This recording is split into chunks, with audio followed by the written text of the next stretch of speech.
Hey, everybody, what's going on? It's your old pal Tom here on the Tom Gulley Show. Yeah, it's birthday day, and there's really only one thing I wanted for my birthday, and I just had it shattered in front of me and kicked and stepped on, and I'm not very happy about it at all, to be honest with you. Not at all. Very upset. And of course, it had to happen in the most,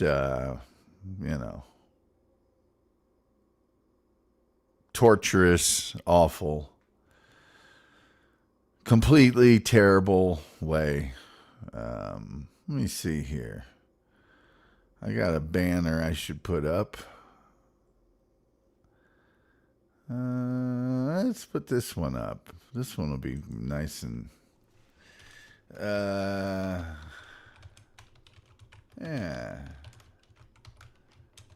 Anyway, so yeah, that's great. That's just great. That's really great. It's wonderful. But otherwise, it's birthday. It's a birthday. It's your birthday. Who's your mama? All that kind of stuff. I should play a song here, I guess, real quick. I got this. Been a while since I've used StreamYard, so I got to figure some things out about StreamYard.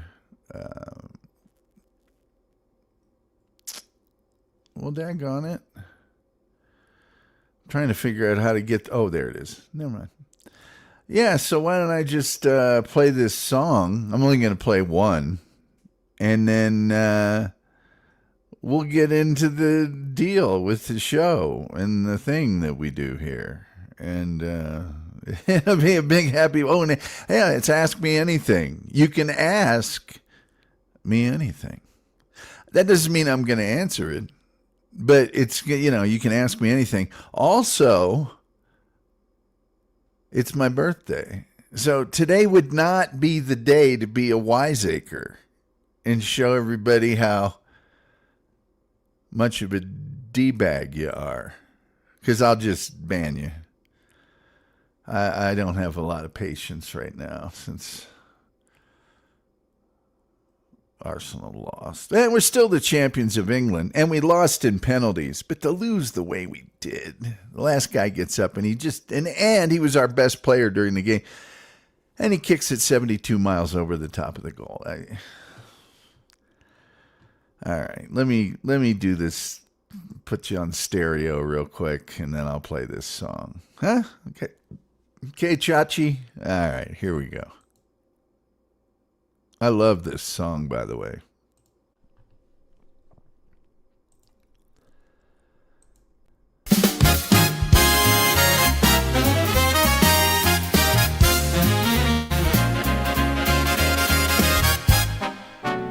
They said the night was crowded, too many voices in the room. Some burn bright for a moment, some fade out far too soon. I've watched the doors swing open, I felt them close just as fast. You learn to mind your footing on a floor made out of glass.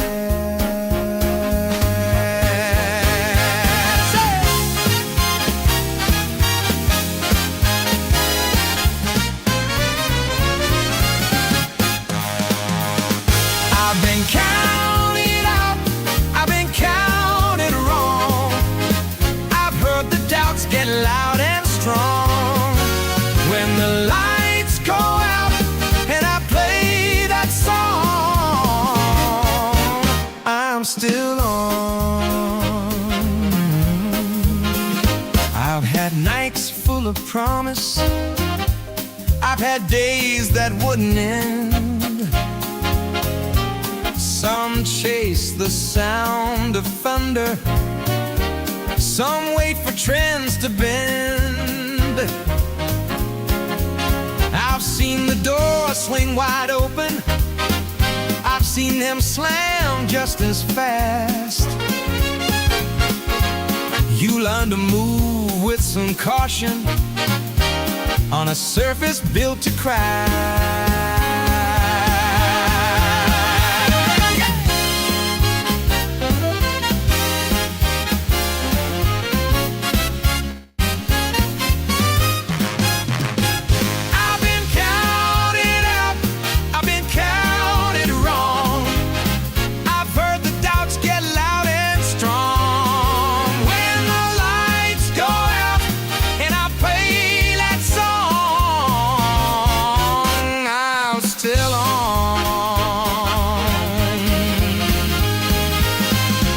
Talk about the past, let them say it doesn't last. I don't need the wind forever.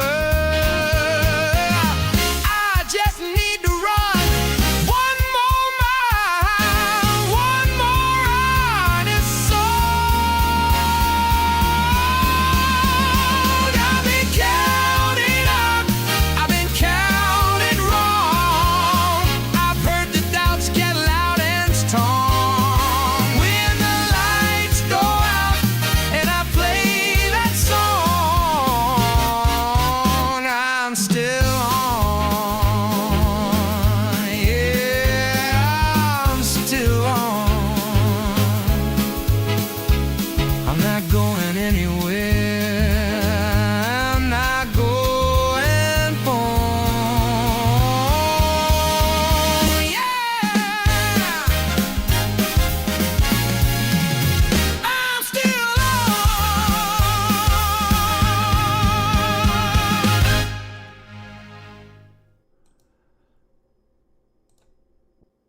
Hey everybody, what's going on? What's hot? What's hip? What's happening? What's shaking? Let me tell you about having a birthday on the day that your favorite sports team, the only sports team that you really even halfway like, plays in the championship of Europe, and then they go to extra time, and then they go to penalties, and they lose it on the very last penalty shot they take. It's a real pain in the keister. And it's been a long time since I've been here on StreamYard, and they changed everything.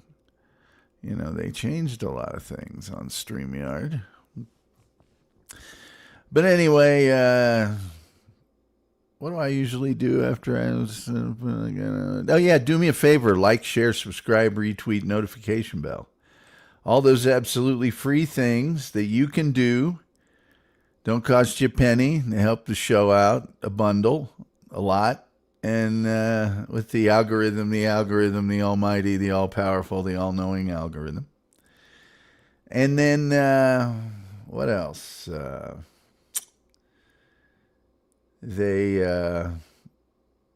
Well, we got the super chats and the memberships and the gifted memberships, which it's its birthday day. I'm just saying.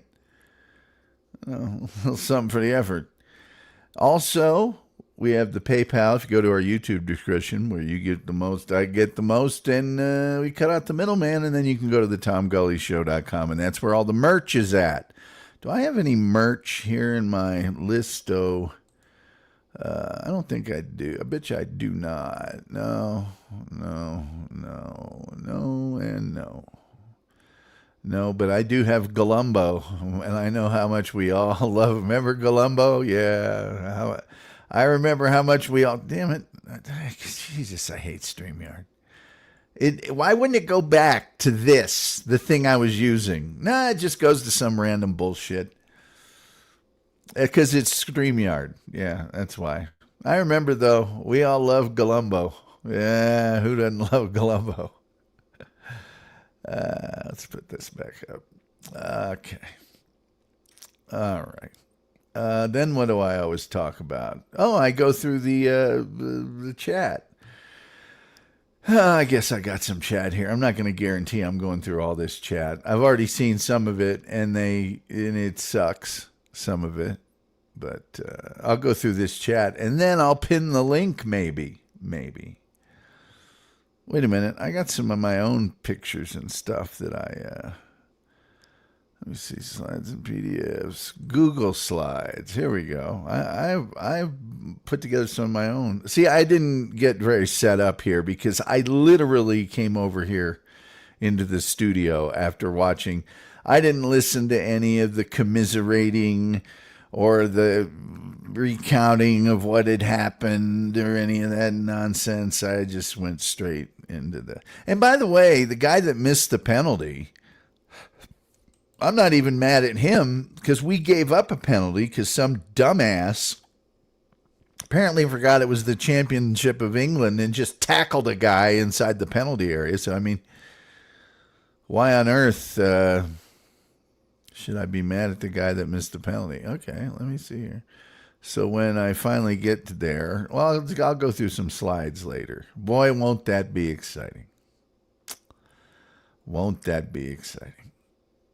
Jared is here. Always good to see Jared. Says, happy birthday, brother. Thank you so much. And then the chef is here. He says, the whole crew there at Geraldine's Supper Club and Lounge, just off Fountain Square on English Avenue in the jewel of the Midwest, the crossroads of America, Indianapolis, Indiana, say happy birthday, Tom. Thank you. Leon Kennedy, man, he makes such great songs for us. And he's got a kitty cat in his avatar today. He says, yes, it's Tom Gulley Day. Birthday up fingers. Yes, I need those likes. I do. Ryan Paradisa says, happy B-Day. Love you. And Ryan Paradisa, I noticed, is way into the questioning already. What parties have you been to? When a teenager or an adult? I don't know. Lots of parties. Birthday parties, keg parties. You mean birthday party? I don't even know what. I don't even understand that question. What drugs have you done? I mean, any prescription, non-generic narcotic or non-narcotics. Cigs, dip, weed, booze. And what kind of cigs, weed, dip, booze? Oh, God, that's a lot of questions there. I mean, I've done all of your regular prescription drugs, amoxicillin, and that's not really a drug, actually. I think that's an antibiotic, but I've done Vicodin, and I threw it up. I've done hydrocodone, threw it up. Oxycodone, threw it up. I can't do any of the codones. I just vomit them after I take them. What else? I don't know. Ibuprofen, cigs, American spirits. But I stopped smoking. Although right now, right this minute, I would smoke a carton.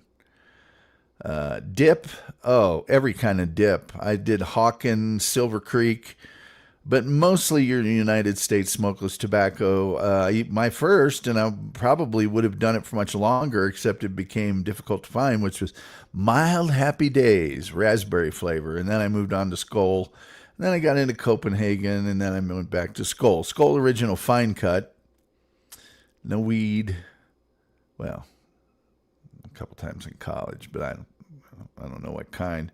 Booze, was never a very big booze drinker. I didn't like booze. So in college, it was beer, whatever was around.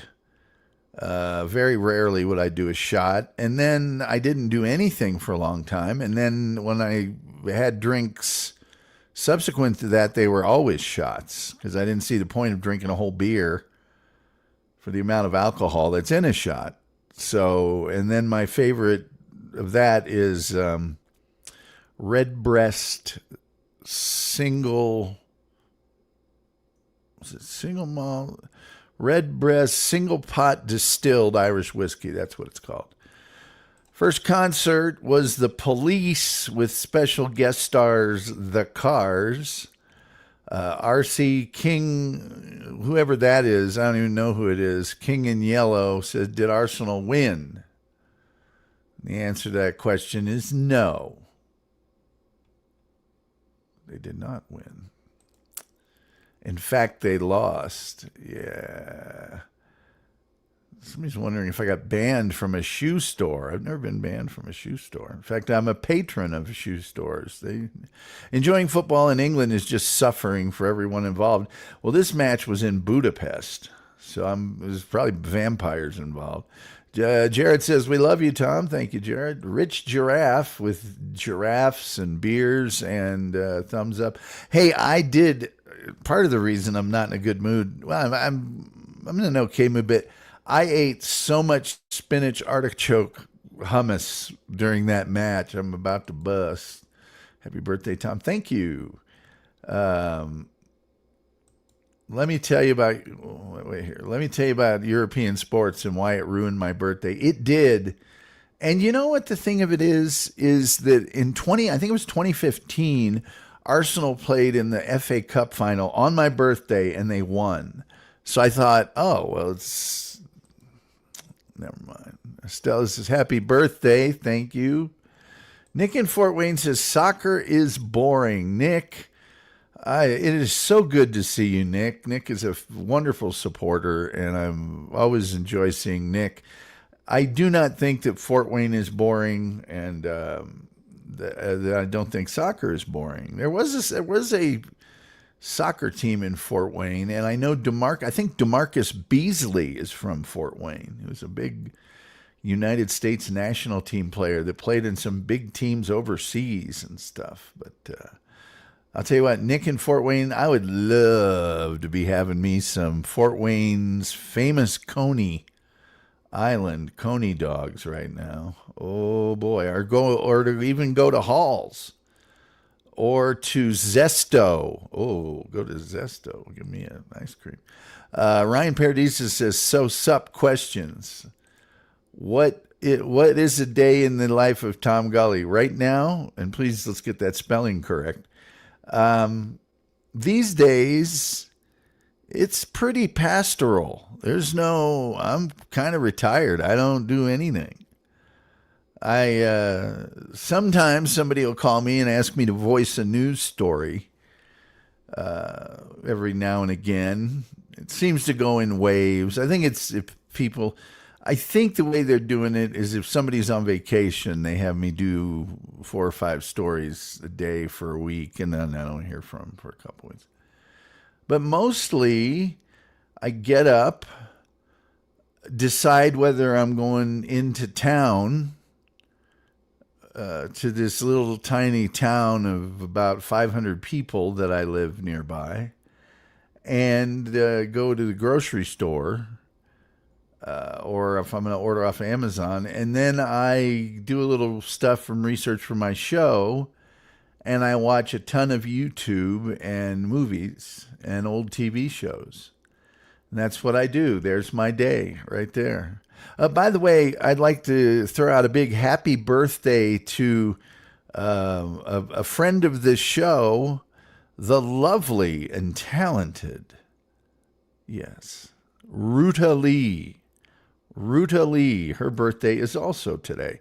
Rich Giraffe says Galumbo and laughs. Ryan Paradis, it's your birthday. What do you feel? I'm happy to see you. I feel... I don't know. Nick in Fort Wayne says, happy birthday, Tom. Happy birthday.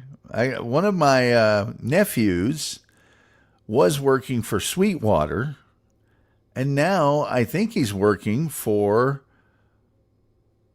it used to be IUPU Fort Wayne. I don't know if it's just PU or if it's just IU now. I would assume I don't know what it is. Ryan Paradis says, sorry, I like this episode. Damn, tell me about a keg party. Well, when I went to Ball State, you see, people would buy kegs of beer and then they'd throw a party. So you'd go to the party. Sometimes you had to pay $1 or $2.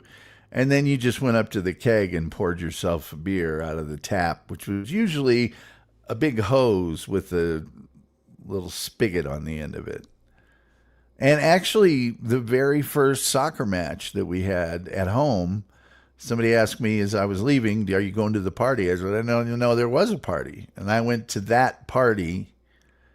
I think that was my first keg party. And I went, these parties are great because there were girls there and People were drinking and revelry and music, and it was a good time. For your 18th birthday, I'm taking you to your first strip club. Okay. Leon Kennedy says, I'm on codeine all the time. You get used to it. I never did. Never, ever did. There's many times in my life that I have eaten a meal, and I guess you're not supposed to or whatever, but I do not like the sight of vomit with almost completely undissolved pills on top of it. So, if I have dental work or anything else painful, my appendix, when I had it out, they prescribe that, and I just say, forget it. It's not even, I don't like to vomit. It's not worth it. Okay, most best pain pills get you get sick. That sucks. Well, good, so you don't get addicted. No Newports. Just kidding. Yeah, I've never had a Newport. Good answers.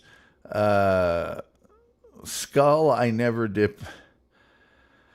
Skull, I never dip in my life. Okay, I always loved mint skull. There is a mint. Let me see.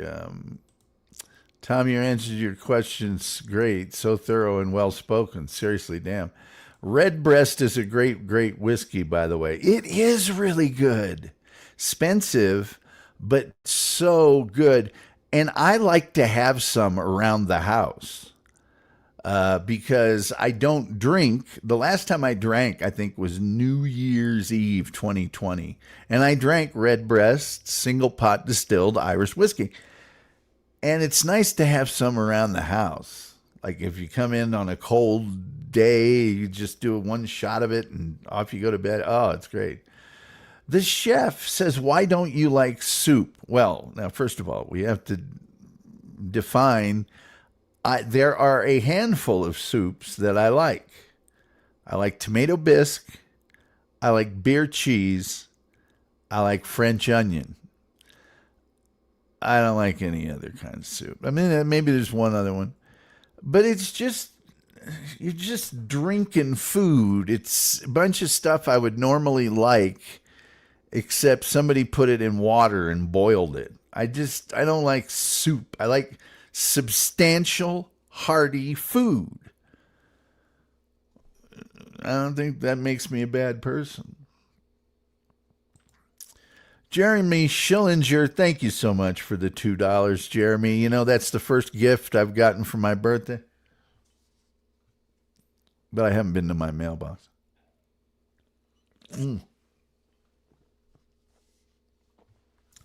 And my mailbox is a P.O. box.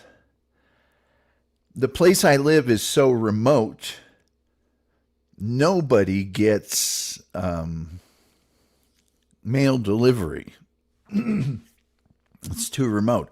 Everybody has to go to the post office and get their mail from a box. It would be, they couldn't possibly deliver the mail where I live.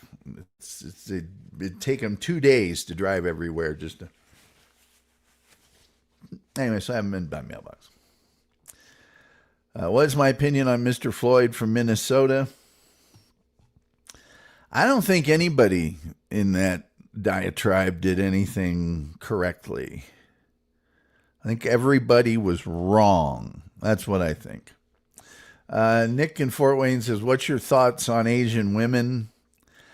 A lot of people, a lot of guys, Asian women is a big thing for. They go crazy for them. I'm pro-choice. I mean, I haven't, I'm not saying no, but probably saying no, but I'm not one of those oh God, Asian women, oh my God. That's not me. And not as true as it used to be, but I like a curvy gal. You know what I'm saying? There's two big reasons an Asian girl might not turn my head. Ryan Paradisa says, what is your favorite hoagie or subs cheese steak meatball chicken parmesan? I like the Italian ones that have like capicola and pastrami and Genoa salami, provolone, oil, pepper, tomatoes, touch of mayo. Ryan Paradisa says, playing soccer is fun. It is. Leon Kennedy said, ever have any pets? Me personally or my family? When I grew up, my family, we had pets. I have never had one. I've never had a job where I could leave a pet. I always had jobs where I was gone all the time at the drop of a hat. No, but if I had a pet, it would be a dog. Ryan Paradis says, sorry, my spelling is turds. Don't worry about it. Ja Crispy Vivo 5717 says, got chicken in your pocketbook? Yes or no? Chicken? First of all, I don't have a pocketbook. Second of all, no, I don't carry poultry in my wallet. Or Hall prime rib is great. Oh yeah, the nice Halls with the prime rib. Yeah, and then there's the other ones that just you get burgers and all those other things. But yeah, that prime rib, nice one. Yeah, voice work, that's a cool job. No, it is, and I've done a lot of that, but what I was talking about earlier was they call me to read a story for the news and write it, and they put it on the air. Love old shows. Watched Rooster J. Cogburn with my boyfriend yesterday. Rooster J. Cogburn and the Lady or True Grit? There's two different movies. Ryan Paradis says, love the Rifleman, Bonanza, Sanford and Son is good too. Well, we've done shows on everything but Sanford and Son, and we should. The Wolf says, happy Pervitine. The Wolf sent me a movie I need to watch a little earlier. Thanks, great explanation. Leon Kennedy says, if you could try Pervitine for research, would you? I don't think I would. Right. I hate straight codeine. I like oxycodone, hydrocodone. But I hate painkillers. Me too. Do you consider chili a type of soup? I do not. I don't consider stew a type of soup either. I like girls too. A blonde, a little sober as a judge. Happy birthday, Tom. Thank you for the $20. Sober as a judge. You're a very nice man. Appreciate that. And see, I get to put your thing up on the screen because I'm doing StreamYard. Ryan Paradisa says, chicken pockets lined with foil. I don't do that. Yes, the one with Katharine Hepburn, the best one. Well, I don't know if it's the best one. It's a good one. Better than True Grit. You like Rooster Cogburn and the Lady better than True Grit? All right. He won an Academy Award for True Grit, but not the other one. Are we perving it up tonight, boys? Pervitine? You'd have to join the German Luftwaffe. Get the really good case. So we talked about Larry. Are you going to do one about Hugh? Eventually, I'll get to Hugh Hefner. I did do Playboy After Dark, I think, the show, which is very Hugh. Gene Genie says, happy birthday, Mr. Gulley. Gene Genie, thank you. And I always appreciate you being here. Leon Kennedy says, Katharine Hepburn was so beautiful. Wasn't her dad a member of the BNP? I don't know. I didn't think she was that beautiful myself. I thought she was kind of a stick. I thought she was a little bit of a stick. But, let me see here. So I copied that. This sucks that I can't pin this in the chat here. I don't think. Let me see here. Maybe I can. Let's see. Maybe I can. Nope. Can't. Thanks, StreamYard. Why would I want to do that? Why in the name of poop on a stick would I want to? No, that's okay. I'll just YouTube and do it myself. No, don't you trouble yourself. Bunch of guys. I don't know if you're going to hear the show for a second or not. Bunch of guys. Well, you probably won't after I turn this off. I wonder if I have those controls turned on or off. I should check on that right this minute. As soon as YouTube goes ahead. No, I'll just go to YouTube and pin the message. No, I shouldn't be able to do that from StreamYard. Why would I be able to do that? Why would that be a thing that I should be able to do? A million years. Why? Why would that be a thing that I should ever in my life be able to do? Let me see something here. Let me look at them controls. Yeah, you did get to hear that. I better turn that back on. I better turn that off. God. I pinned the link. There you go. What clothing do you like to wear? North Face, Columbia, Calvin Klein, Columbia. And I don't have any of those other clothes. And I wouldn't have the Columbia clothes if somebody hadn't given them to me for Christmas. I like this Nike Arsenal jersey is what I like. Leon Kennedy say she wasn't like Grace Kelly. No, Grace Kelly was good looking. Rich Giraffe said, by the way, I watched some of your videos and it didn't have the option to leave hype points. I wanted to hype your stuff. I'll look into that. I don't know anything about the hyping. I've heard about it, but you have to pin it via YouTube. Yes, I know. Happy birthday, Tom. Favorite two colors, red and red. YouTube is dumb and changes all the time because reasons. Well, also StreamYard. I haven't been on StreamYard for a month or two, and now everything is completely different. It worked. The message showed. I figured it would. But okay, Nike Air Max is comfortable. Yeah, it is. It is. It's a comfy thing. It's such a comfy thing. Looky there. Look at that. Look at that fella. Would you look at that guy? I'm telling you what, that's me after an indoor soccer game. Wonder if I make that big. Yeah, there we go. Look at that fella. Huh? How about that guy? Look at that. I'm pretty happy there. I'm a pretty happy fella there. Let's see another. I just put these together. Now this is myself. I'm sorry, audio podcast listeners. I don't know. What we're looking at is a picture of myself and the dean of Texas sports broadcasters, Mr. Dave Michaels.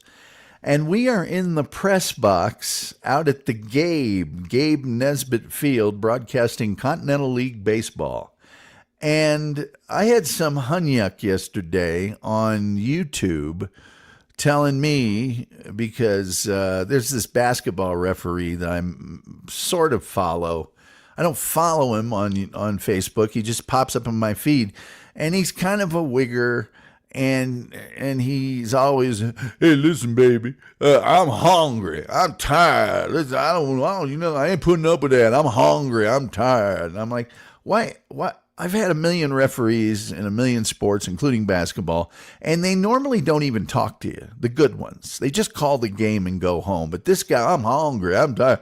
He's like, well, people get, Hunyaks tell me, people bitch and complain when they're hot and they're tired. And I'm like, not if they're a man, they don't. Well, what job have you ever had? Would you blah, blah. And I didn't bother to tell him, well, I did play Division I sports, and I did blah, blah, and I didn't go through all of those things. And I didn't also go over the fact that me and Dave Michaels there sat in an unair-conditioned press box in the 115-degree Texas heat and sweated like pigs.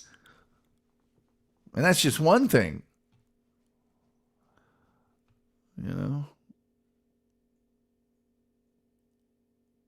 Let's see here. That's me in ninth grade. Basketball stud. Let me see here. I'm not going to read all these from now. Nike Green is chill on the 1 and 2s. I don't know what that is. What's your favorite word and your least favorite word? My favorite word would probably be excellence or mastery. And then my least favorite word would probably be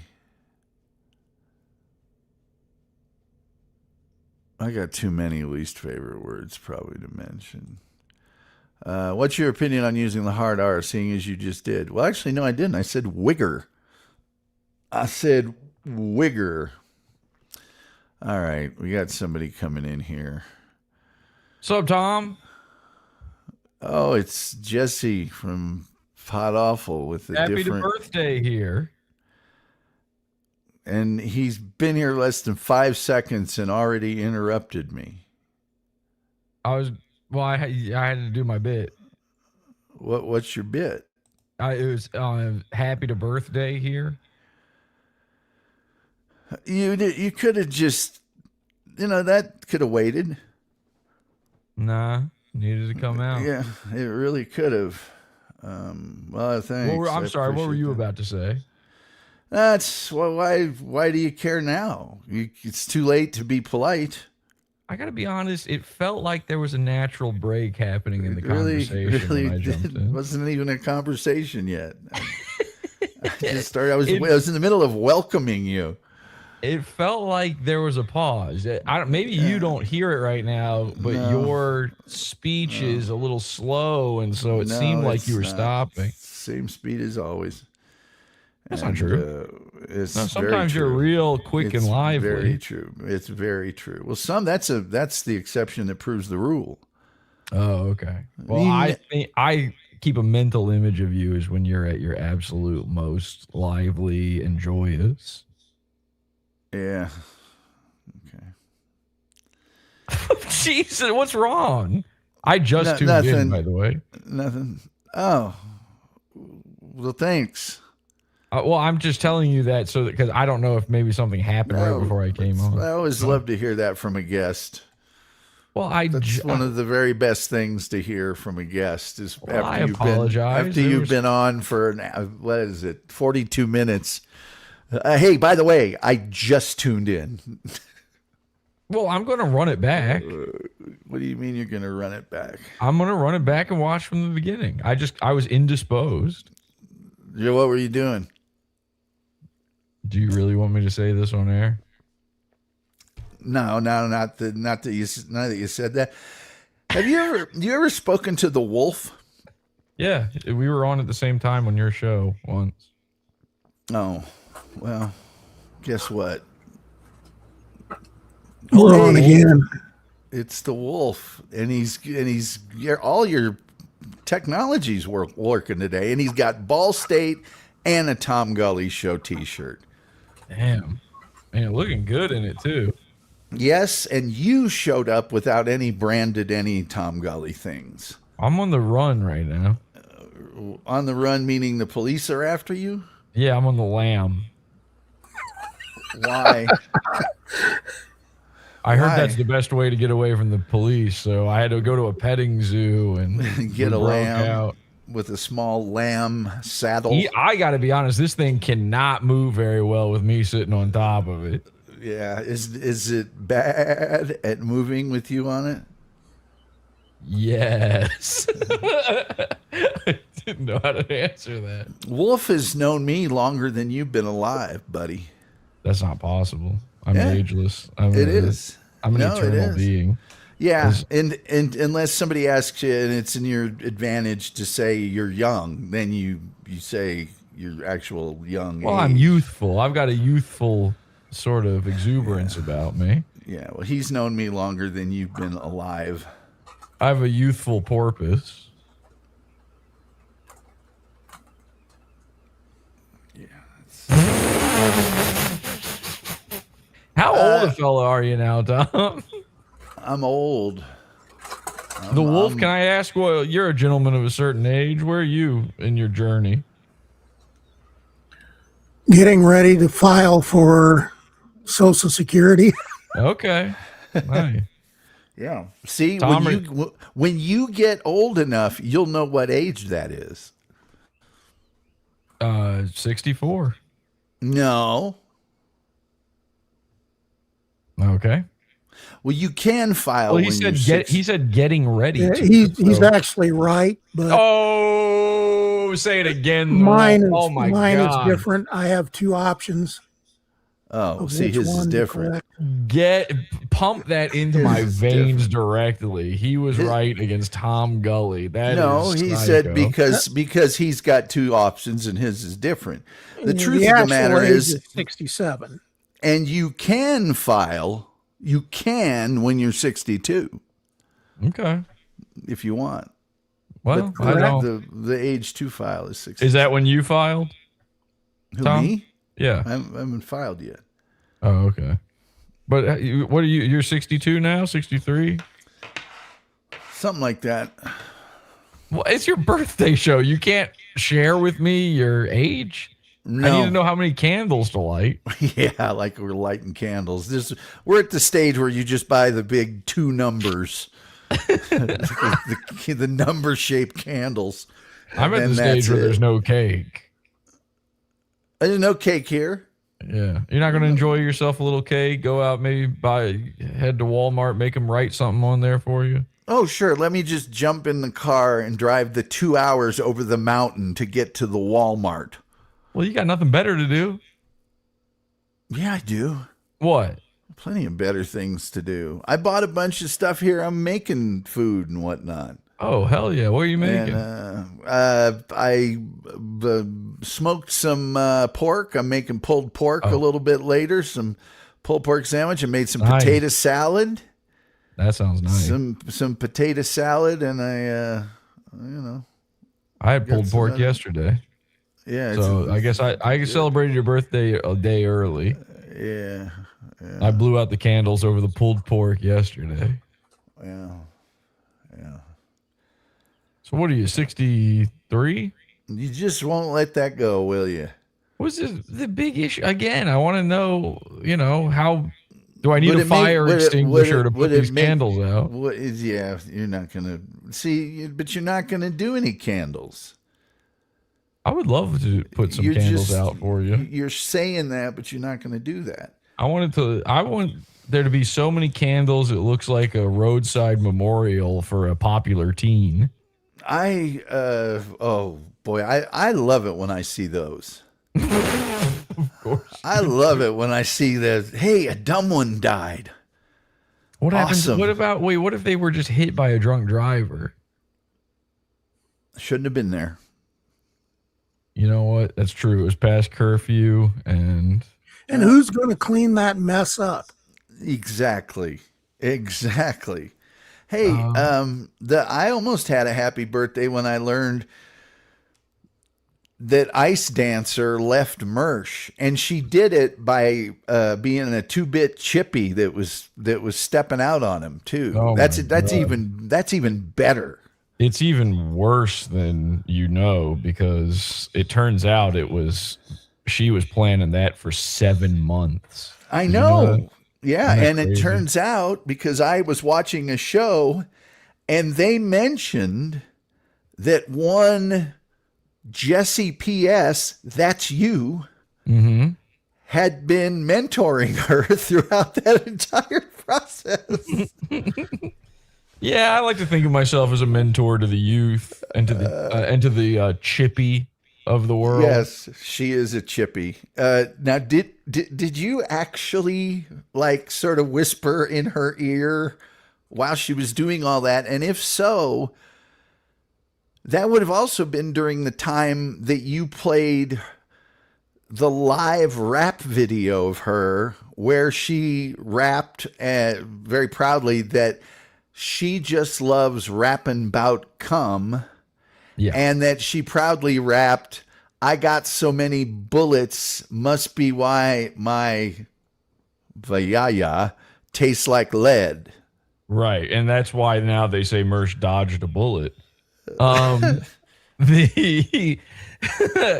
it was the same. Yeah, all that happened. That was the same time. The only caveat is she did not know it was me she was talking to. Oh, okay. Well, that makes sense. She was catfished, but yeah, all of that did happen. So, listen, I'm proud either way. Good for her. She's an iconic queen. She's a mother. She left no crumbs. Body is tea. You know all that stuff, Tom.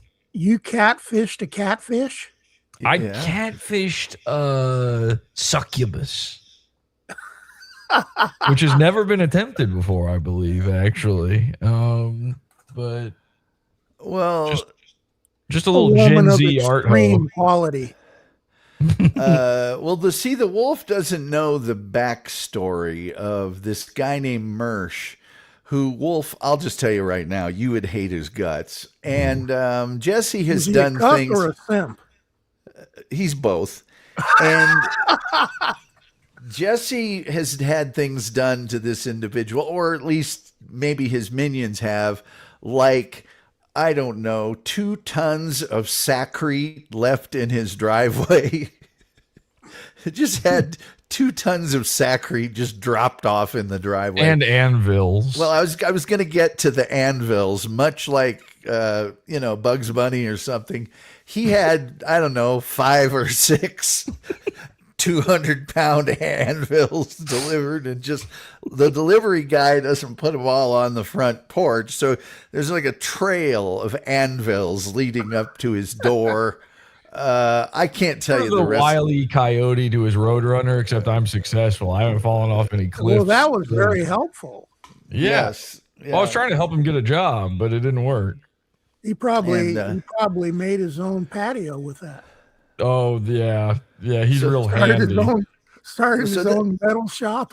Yeah. Well, and poor Mersh had not had a girlfriend in ages, and I know you don't know who Ethan Ralph is, Wolf, but Ethan Ralph is a well-known internet guy, and a girl that had been with Ethan Ralph and might have tossed Ethan Ralph's salad, then went to Mersh and scrambled eggs. The whole country boy breakfast.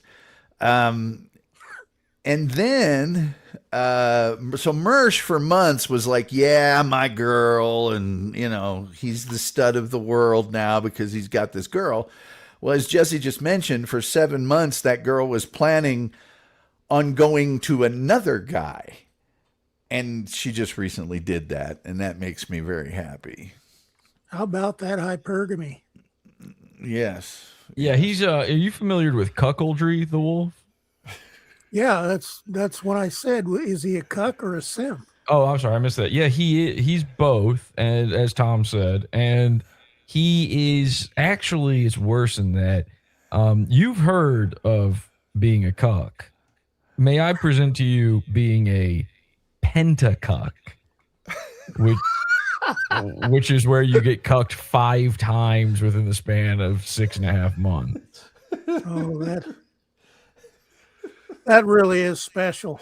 Yeah, it kind of puts a little hitch in your giddy up. I'll tell you that much.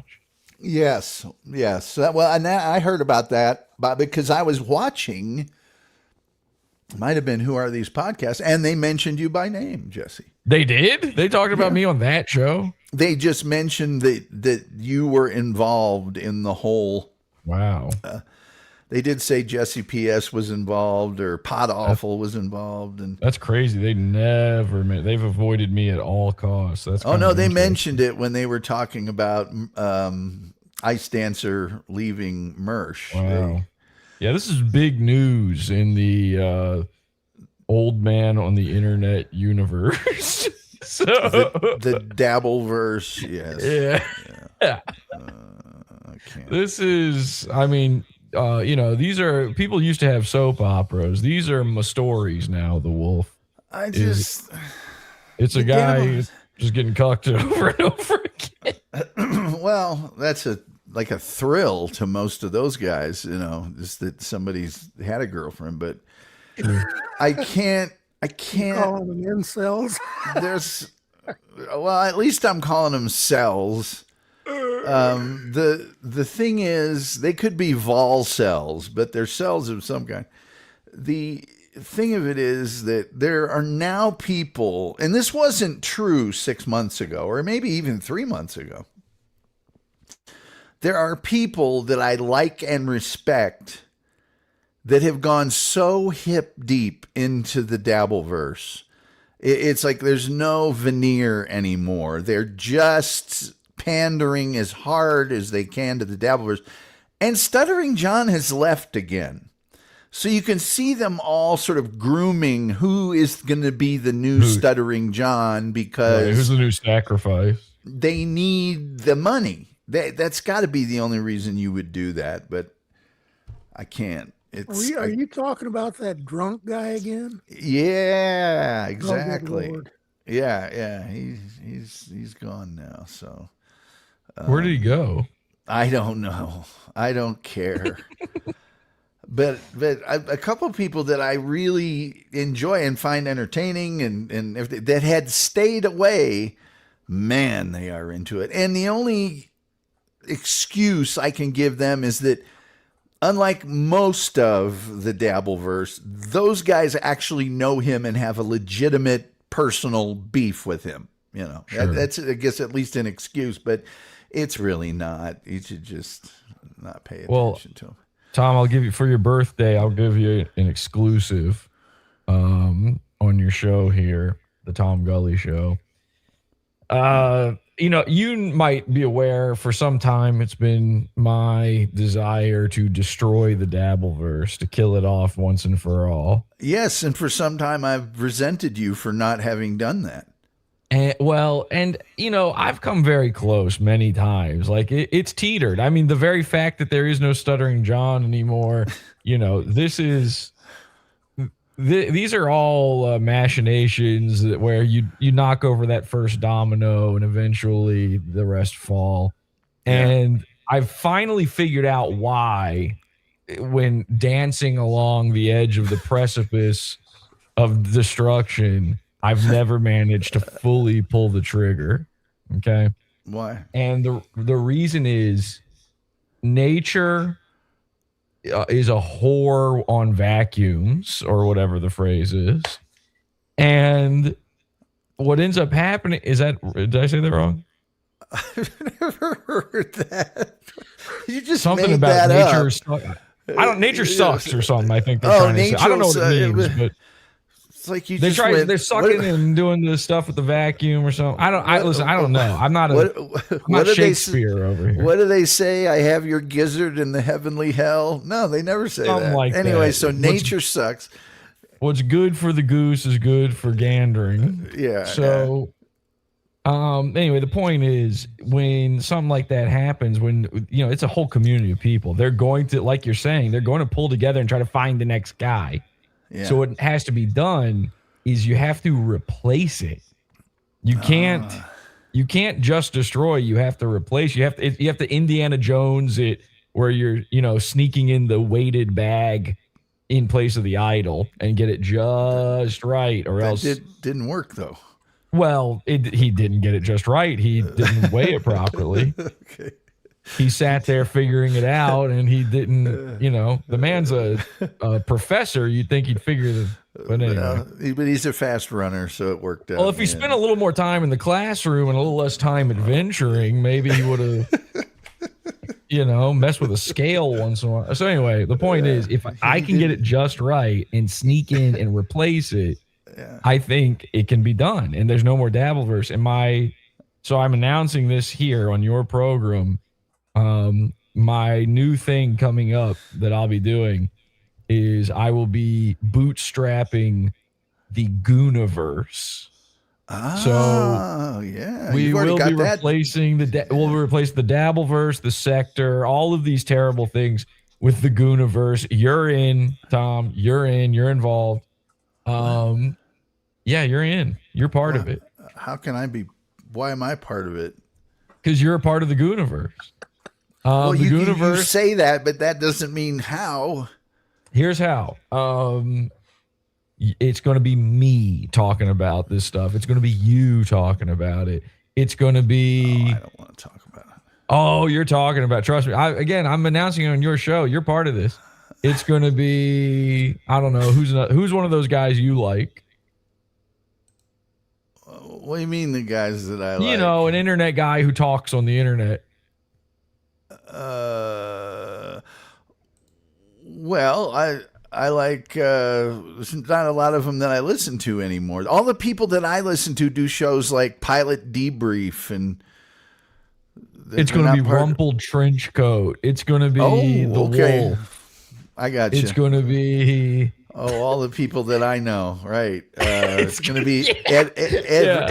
Ed Robertson and Ruta Lee. Well, I'll be talking. Yeah, about Ruta Lee is going to be part of the Gooniverse, and we're By all the just way, going to be would talking you- about these goons. Please wish Ruta Lee a happy birthday. Ruta Lee and I, Oh, I of forgot course, you guys share a we birthday, share. Well, it's That's one of the right. many things we share. and she's what, a beautiful 94 years young today. She would be, I believe, she is 91 years old. 91. Wow, Yes, I amazing. believe she is 91. Well, she doesn't years look a old day today. over 80. I think she looks think pretty she's good for 92. 90. We're gonna have to look I into looked it this. up and she Well, you was know what? A 92, lady but never I'm tells her probably wrong. age. Let's see how old Ruta is today. She could be I'm almost 120, and I'd I'm still almost call her. positive she's at 91. Yeah, you're probably right. You know, I was watching, and I got to get her on again. I talked to her press guy yesterday. I was watching an episode of a show that we did an episode on just recently that Jesse did not see, called Man with a Camera. And she is 91 years old today. 91 years old. Like I She's said. she's like a piece of cheese. In that she's delicious, yes. And that she gets finer with age. Is that cheese or is I that don't beef know, jerky? man. But I was watching an episode of Man with a Camera, the first episode, by the way, and Ruta Lee was the guest. She was the guest star. Very young Ruta Lee. It's like maybe 21 or 22-year-old Ruta Lee. By the way, Terry Nee, our good friend, $10. Thank you so much, Terry. And he reminds me that I'm a boomer, although I am Generation Jones. And then our good friend Rumpled Trenchcoat, a Columbo podcast with $5. Happy birthday, Tom. Thank you so much. And if you're not watching Rumpled Trenchcoat, a Columbo podcast, you are missing out. Go to that YouTube page. Watch an episode for free on Tubi and then listen to the recap. You'll be glad you did. And he's got another show with another sister called 50 Minutes of Fear. And it's really good. And look for Rumple Trenchcoat in the Gooniverse coming very soon, where he will be talking about the Comedy Shaman, Mr. Burgers, Mersh. Rufio Phoenix? Rufio's in the mix for sure. And by Yeah. the way, I wanted to say a very special thank you to Ruta Lee because she sent me a kind message just a week. What? What are you saying, Tom? She did not send you a message. Yeah, I got a message from her in the mail about 2 weeks ago. And I had contacted her about potentially joining the Gooniverse, and she said I would love to. And I'm not a boomer. I'm not. Listen, is Ruta Lee a boomer or no? She's part of the silent generation, isn't she? I don't know. Let's see, 91. So 100 would be 1926. I guess you do a +9 instead of a -9. That's the silent generation. And that's 1935. Yeah, there you go. I just had it up here. I should probably just Another look it up. interesting thing happened in 1935. Tell them about it, Tom. Are you talking about the beer hall putsch or something like that? Is that what you're talking about? That was right. Crystal 1930. Oh, it's Crystal Knox. So the beer hall putsch was before 1930. Yeah, I think that was a little earlier. Yeah, I'm by the part way- of the I'm the way, Pepsi generation. The beer hall putsch, probably my favorite putsch of all the putches. Yeah, it's up there. It's top 5 putches for sure. And by the way, the Wolf is very aware of the fact that Indiana Jones would have been able to figure out that equation with the weight of the bag of sand if he had just applied the Laffer curve. Hey, can I tell you a real quick story about the Wolf there, Jesse? Sure. You'll enjoy this. So the wolf had a teacher, and he had one class to take for his graduation at Ball State. And so he took a summer school. I believe it was a summer school class, wasn't it, Wolf? Yeah. And during this same time, the Ball State police had illegally, I might add, towed his car. Squab gun time. Yeah, well, that was that the same time or was that a different time? I thought they were two different times, but Well, it was a different time, but that was it the week after or 2 weeks after I got him? I don't know. But we'll get to that in a I second. think it But was a week after. so the wolf, being like an American citizen, said, "You have my property now, and you got it illegally. I'm just going to go take it back." So he went to the towing yard and got his car and when left with it, at which point a police chase ensued.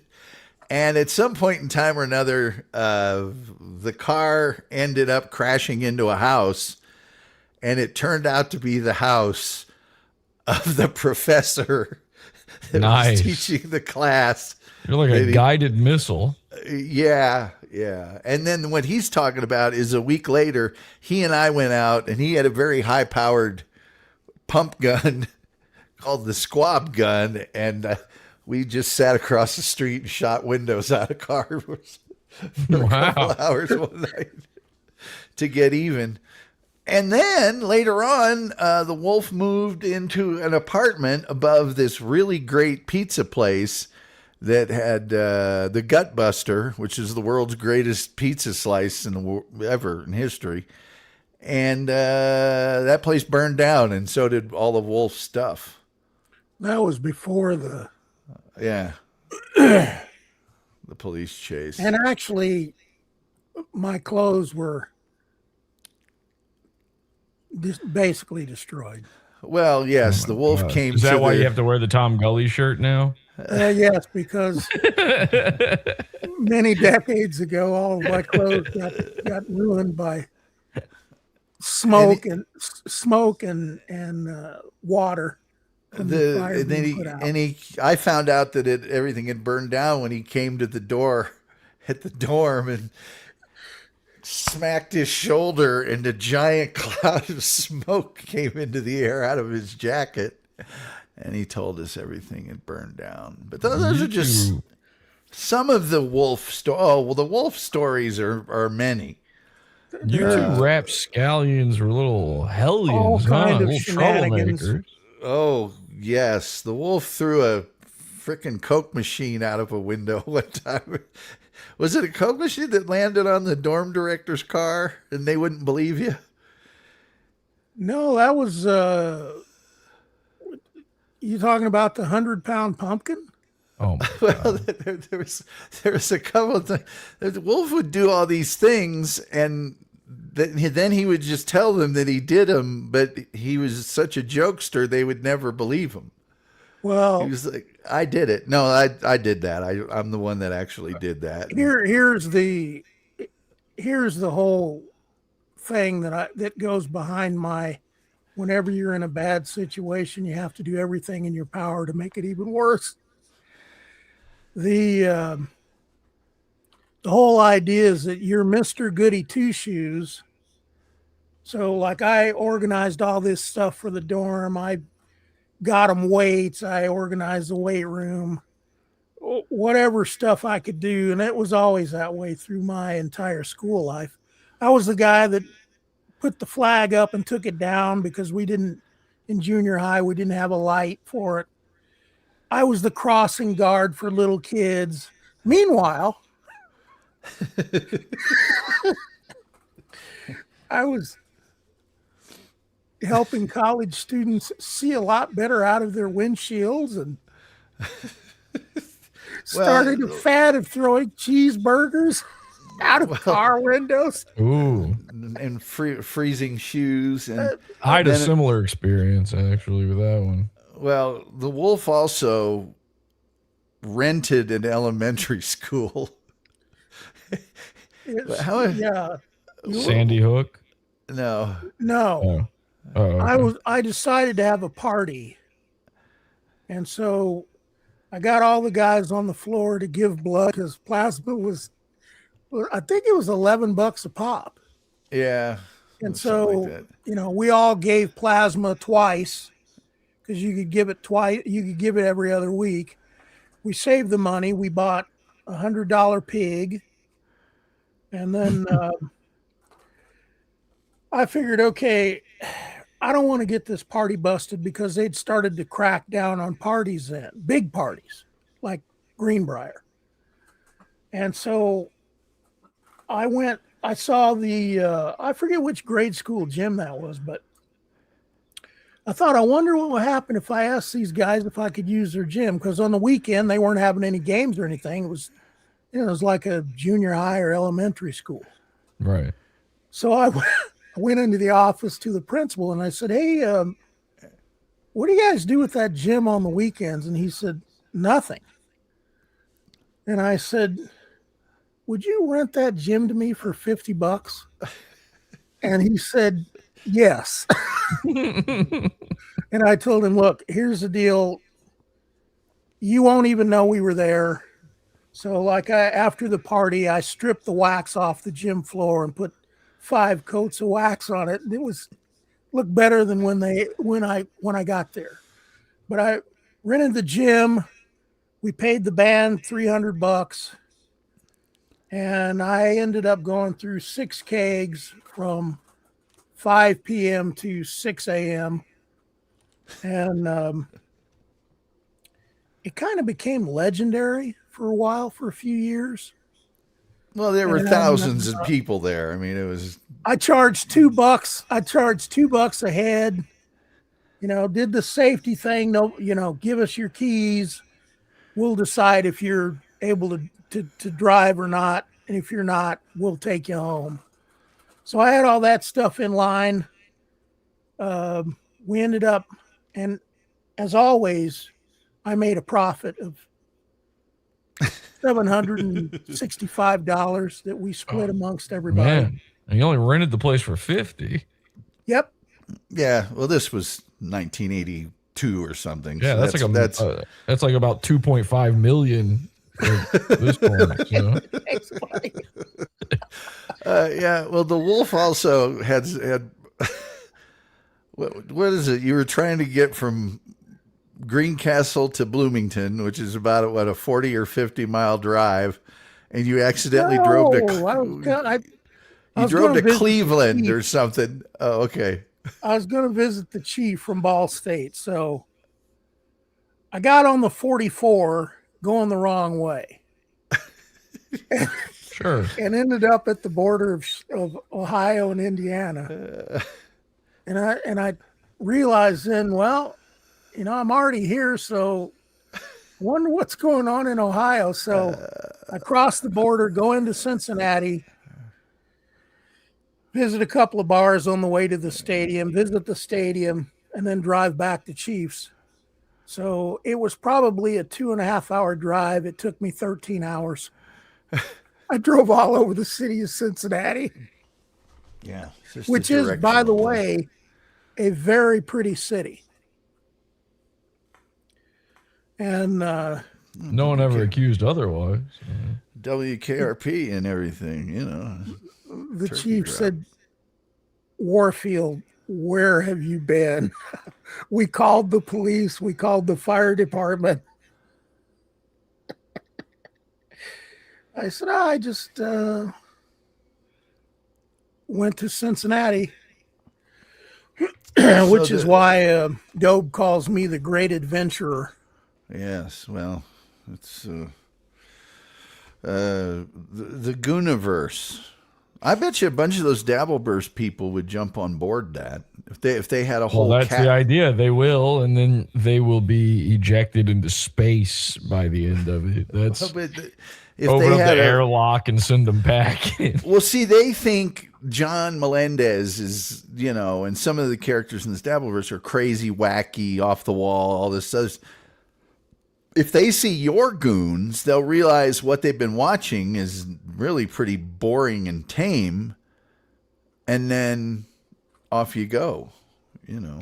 Yeah, again, I don't want to, I'm not trying to like recruit them in any way or move them over to my side. I want to sort of jettison them into the ocean if possible, leave them stranded somewhere, Gilligan style.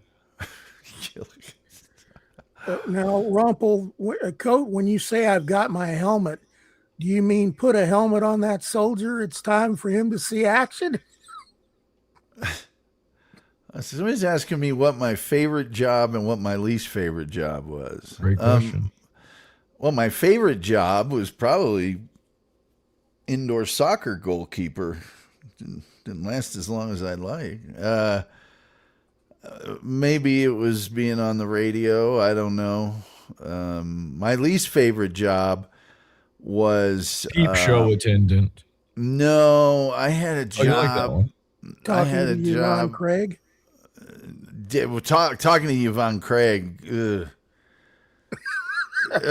She was such a.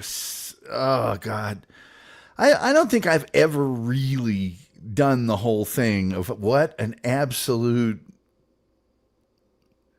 You know the word I want to say, but I'm not going to say it starts with a C. You say it for him, Wolf. It's He's not allowed to say it. It's a As a C white word. guy. She was just awful. Just, and she was awful to my producer before she tried to be awful with me. But Really pleasant, really yeah, very really positive grateful. and Really pleased. grateful in 1994 that anybody even wanted to talk to her about anything. It's she was awful. She was just awful. Pleased Least pie on I the had surface, I had very a pugnacious underneath. yeah, she was quite pugnacious beneath, but pleased as pie on the surface. I had a job. What was the name of the place? Gosh, dog it. I should remember it. My high school friend's dad owned it. Anyway, it was a place that took public domain movies like Night of the I think the only two movies they did were Night of the Living Dead and It's a Wonderful Life. And they recorded those and put them in their own packaging because public domain, anybody could sell them at the time.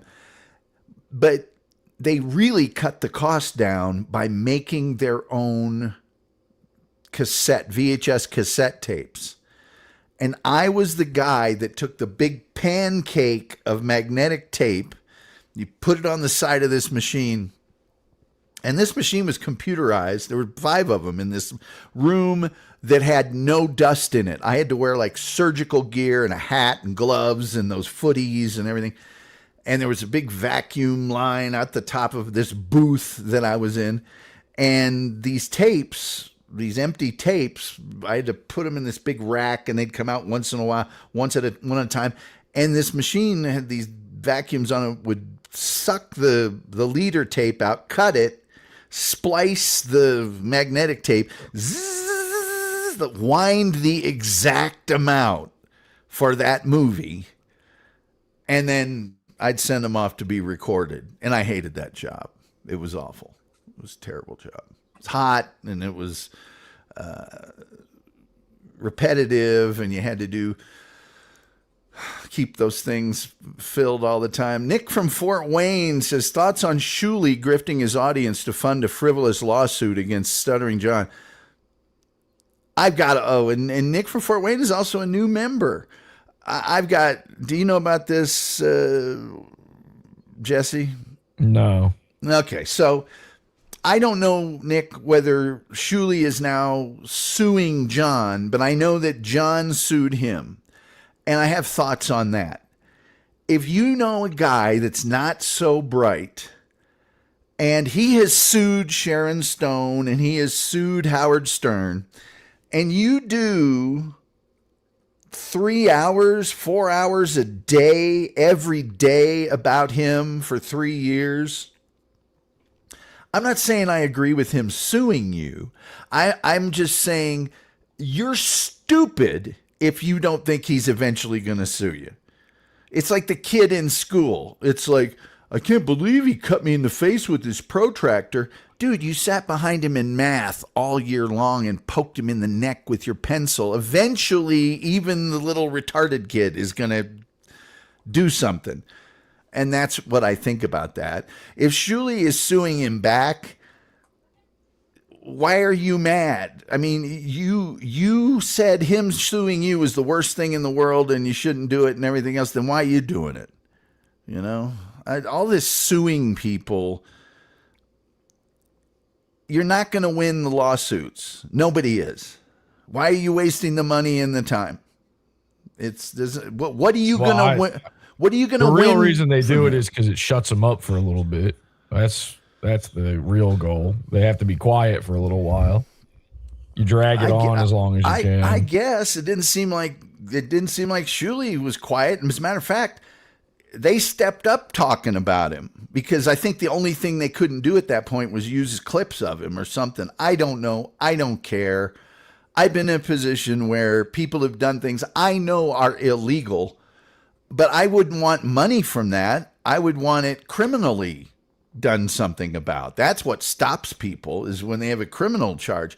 You're not going to win any money off of that stuff. And if you do, it's not going to be enough to pay you back for all the time and the misery and all that other stuff. That's ridiculous. That's what thank you for asking, Nick. That's what I think about it. I think it's a waste of everybody's time. It's more drama. You know, it gets everybody all hyped up and stuff. But to hear these people talk about the law, I'm not a lawyer. I know other people aren't lawyers. I know certain things about the law, having been in intellectual property and things of that nature. And just listening to John talk about, he recorded me and I was in California. So it doesn't matter unless he was in California. And they went on for months and months and months talking about this. And I'm like, if it's across state lines, it's one party consent. Why don't you just shut up and move on? But they don't do that. They don't do that. Leon Kennedy wants to come on, but he's coughing up his guts. Ryan Paradisus is happy to be here. Jesse is Tom's bestie. I don't know about that. Wolf looks majestic. That's also true. Wolf used to be a bodybuilding competitor. Got pictures and everything. Stribbs is here with the birthday cake hat. Jesse sounds nice. I don't think you can see the trophies in the background, but maybe you can. Wolf has a media wall. Hey, you know what? I may have the Wolf media wall in all of my pictures and stuff here. Hold on. I may actually have that. Let's see. The old shrine to him. Here you go. Here you go. Here's the Wolf wall. Better take that off of here. Let me make this full sized here for a second. There's the Wolf media wall. Every form of media known to man.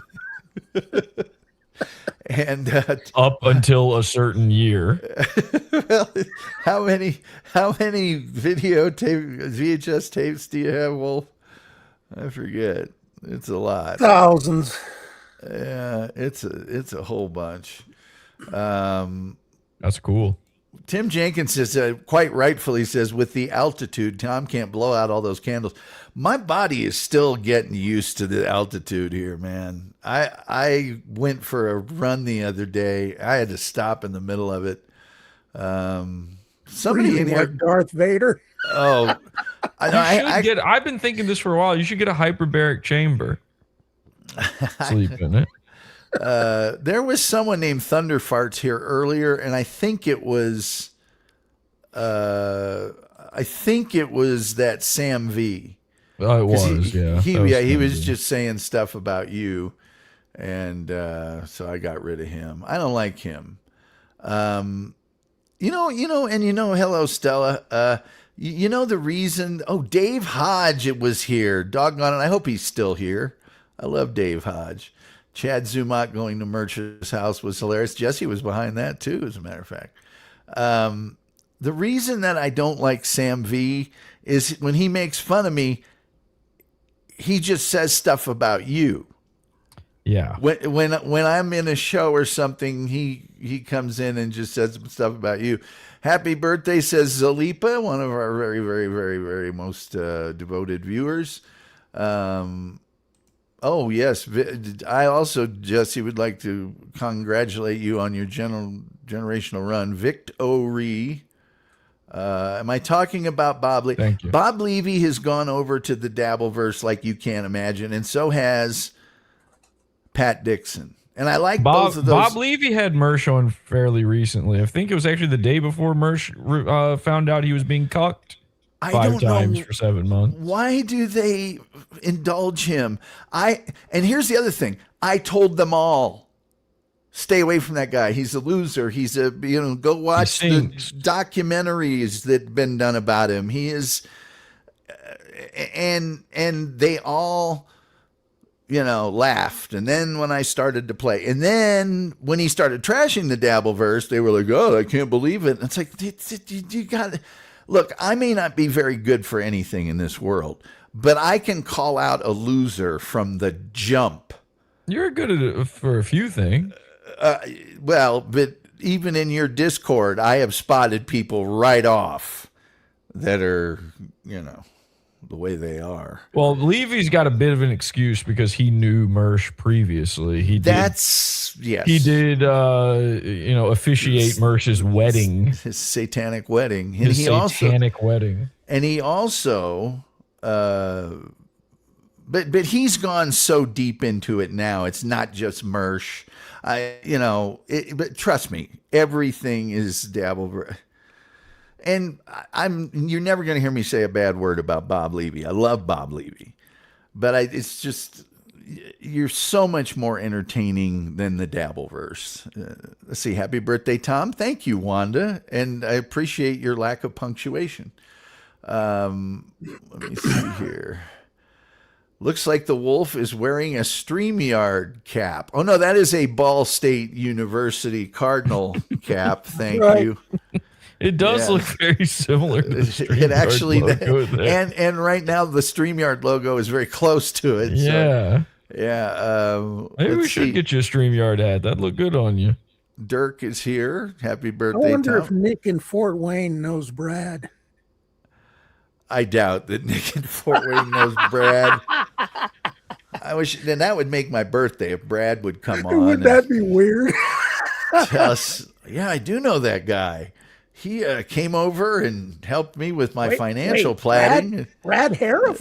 And then he drove away after drinking all my beer, crashed my tractor. He's my insurance agent.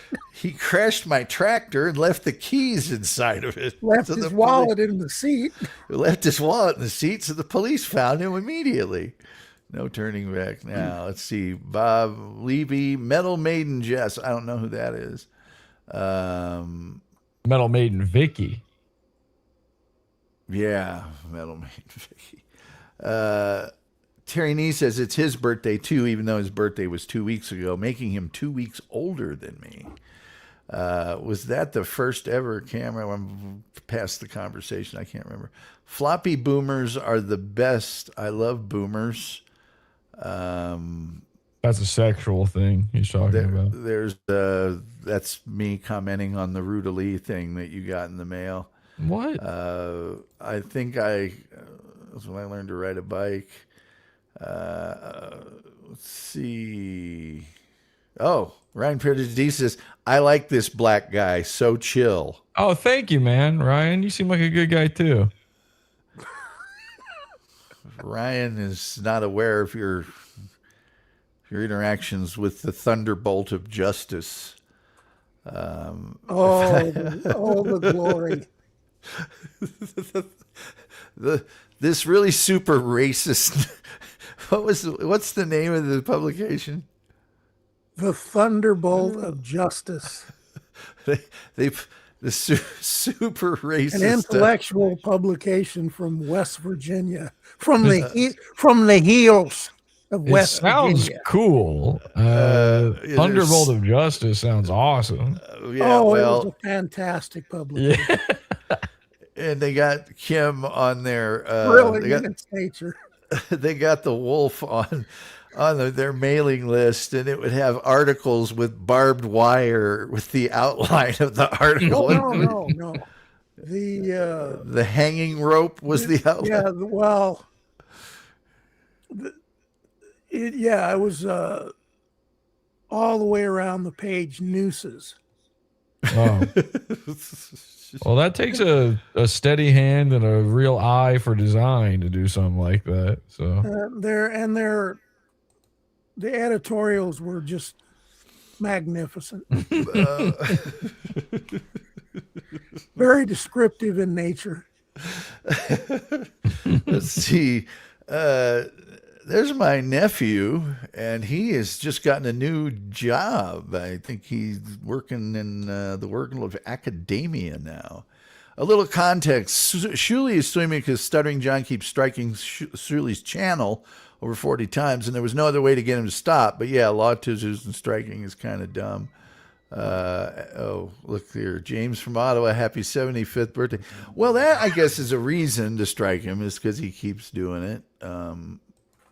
Let's see. Cast Iron's here. Happy birthday, Tom. Have a great day. You're 75. I didn't either. Let's see here. Tom can spot a Louisville. He was right about Mikel Arteta.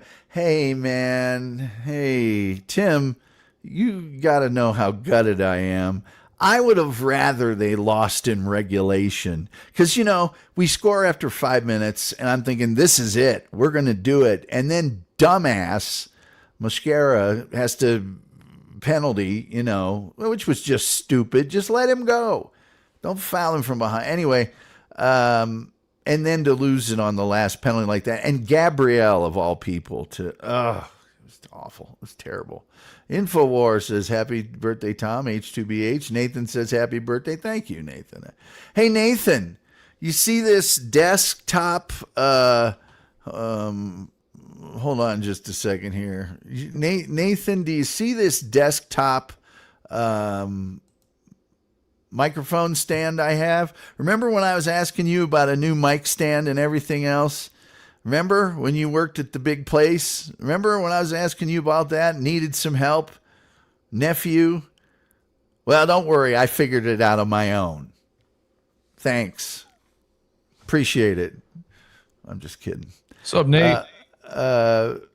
Dirk here. How tall is Comedy Shaman Tom? He's 5'8", isn't he? 5'7"? No, 5'8"? please. You look very great kind. You're feeling very magnanimous on your birthday, Tom, to say something like that. That's very, very kind. Well, there's old Tom. Tom's a big, tall fella right there. Oh, you can't tell. There's nobody else in the picture. How old are you there? I am in 9th grade. You can tell I'm a hulking behemoth. That crazy pic right there. Wait, go back to that last one. This one here? One. Hang on, that's one for the books. I got to get that. Wow, it's on one of my pages. I'm not hiding it. I don't think I've seen that one before. Let me see. You've seen that one, I'm sure. There's one, hulking behemoth. There's another one. That's for my growth spurt, I think. There right there is, I am in, I think, 6th. See, 7th is going to be 7th grade. Yeah, I'm in You're the 7th. one right in front of the coach there? I'm the one in the front of the coach on the left. Yeah. Yeah. You have sort of a 1,000-yard stare. That's because it's on a soccer field. That makes sense, I guess. No, I'm a bad mother on a soccer field. That's me in the Texas heat. So you can see it's 100 degrees there. Oh, everyone's familiar with that picture. Oh, Boy, yeah, baby. You didn't want to see that rampaging down on your ass. I've got that one printed out as a poster up on my bedroom wall. I thought it was above your bed. The wolf It's knows above where the bed on the wall. Oh, okay. What's the ceiling? I lay backwards on the bed. Look, I thought you would be looking straight up at the ceiling. What? Wolf knows where that's at. Yes, I do. Yeah, Finally gone now. What was it, 2019? They finished? I think it's been only 2-3 years or something. Maybe. Oh, it was 2019 they finished. Well, they knocked down the last brick. I don't know.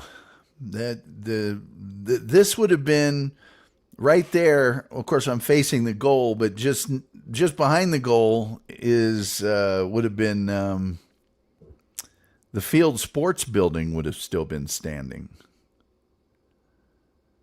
Remember that, the half tin can, The the collapse during. I was in it when it collapsed. That was the slowest collapse in the history of any building ever. Did you cause the collapse? No, the snow did. Home of the funky shifesters.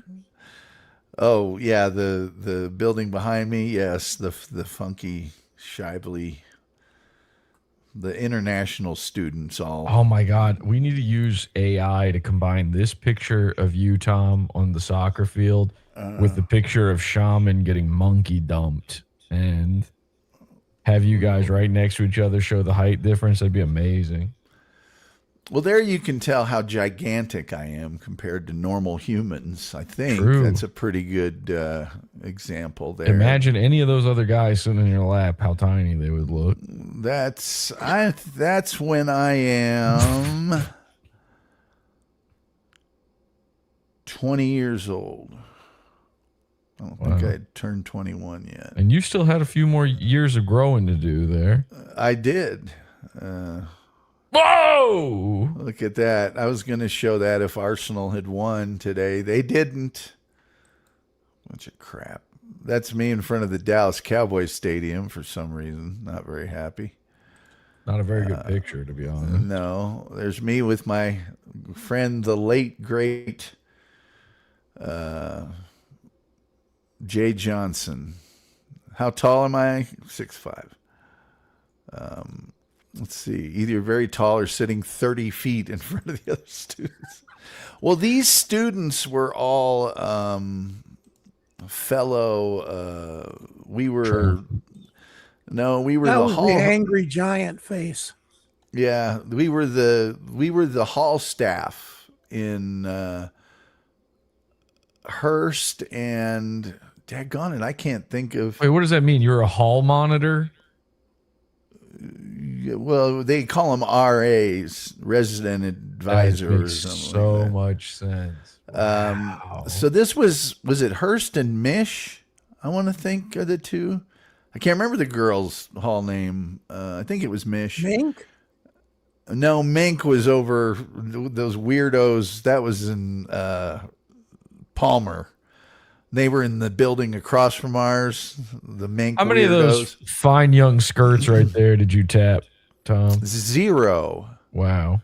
Absolutely zero. Those are So some very unattractive women. so there were 4 floors each, and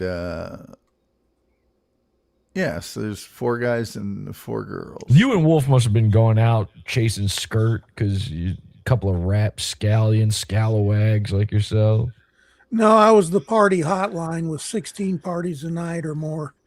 Yeah, the Wolf was the guy that you would go up to on a Friday night and say, "Where's the party?" And he would say, "Well, there's one here, there's one there, there's one." He knew of all the parties. You sound like you guys had some incredible, glory days. That's the thing about the good old days is you don't know you're in them until they're gone, huh?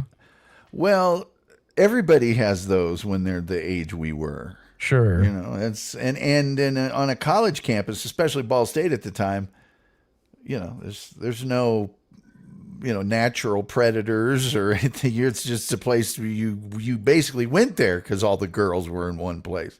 Well, let me ask you this: since you're both men of with a little wisdom on your bones, that's a phrase now. Wisdom on your bones, yeah. Let me ask you this: how, like, when you think about those times, when you look at these photos, this is for you too, the Wolf. How does it Just feel call like? him Wolf? Would you stop calling him the Wolf? It's on the thing. It says the Wolf. I'm I calling him the know, Wolf. but that's the general term. You call him Wolf. Okay. in casual Well, all right. conversation. General the Wolf. So, but I'm serious when I'm asking this. As I'm looking to my elders and looking for wisdom here. When you look back at those pictures, You're asking a guy who left the Deathmobile in turn 2 with a brick on the accelerator wide open? Yeah. Well, you were young then. You've now gained the patina of knowledge. Patina. It's a patina of knowledge. So That's when you just look back rust.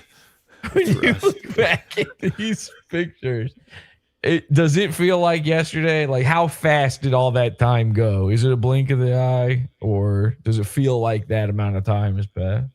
You don't even notice it. Really? You don't notice it, but it's like if I think of good things, it seems like 3 seconds ago. And certainly just me going out in the world, and you've experienced a little of this when I've been around your people, I don't think of myself as old as I am. I don't. Right. Because I don't think I am like most people my age. And I say that objectively, but physically or just in the things I'm interested in or the way I interact with the world. But I agree. if I think of how much work I've done over the years, or I think of all of the moves I've made in location, or if I think of something arduous or something I haven't enjoyed doing, then it seems like a really long time. Yeah. A really, really long time. But that's not very often. That's not very often. Most of the time, it feels like, wow, that seems like it was yesterday. It seems like it 25 years have passed, but the year 26, the year 2000 seems like I feel like things like that are new. Right. Sometimes I'm like, well, yeah, that show was on. Oh, that show was on 17 years ago. Damn. Like, because for me, it seems like just only 10 years ago, it started feeling like, oh my gosh, everything is becoming a blur. It's going by so fast. I can't believe it's already half the year gone almost.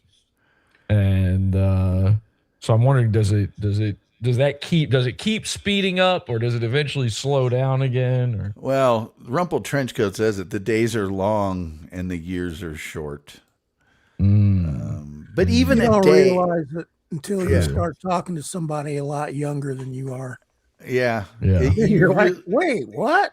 right. yeah. But I would say it seems like things are speeding up, like really, really, really speeding up. When you're young, you don't have anything to do. When you're older, you got a lot of stuff to do. So it's like there's not enough time. But yeah, it does feel like things speed up a little bit. Tom, if you could go back, you do one thing different, what do you do? I would never have started working in advertising. Really? Why? It was not. I did a lot of stuff. I got paid a lot of money, went a lot of places, and achieved a lot of things. But if I had devoted all of that time and attention into broadcasting, or I really should have moved out to Los Angeles the first chance I got and started working in the movie or television industry. I should have done that a very, very long before I actually did. It was So a waste what about you? It was a waste of time. It was not a sustainable endeavor, and not very rewarding, by the way, either. The Wolf, what about you? If you could go back, you do one little thing different. What is it? I'd have probably played pro. Yeah. Yeah, I mean, there's a point in time where you realize that you probably shouldn't have been as stupid as you were. Like I was in constant fights with the head coach, and I really didn't need to be, but I just, couldn't put up with stupidity. I never could. And Yeah, so that probably would have been a different decision I made. Other than that, nothing. I never I mean, had a I've fight. lived like a Viking since I can remember. I never had a single argument with a head coach. None of mine could speak enough English to Makes have it an a little argument. tougher. Yeah. The Wolf is a guy that I was expecting to say collect more old TVs. The Wolf's a guy that I've never seen anybody eat as much food at one setting. He's the first person I ever saw that would order not the large pizza, but the extra large pizza, like almost like the cartoonishly large pizza, and then fold it in half and do that whole thing. He's the first one. Rumple Trenchcoat said, I get the impression that neither Tom nor Wolf suffer fools gladly. Yeah, we don't really do that. That's not something that we. And yet I'm here. No way. That's not something that we really do a bunch of. Somehow I snuck in under the wire.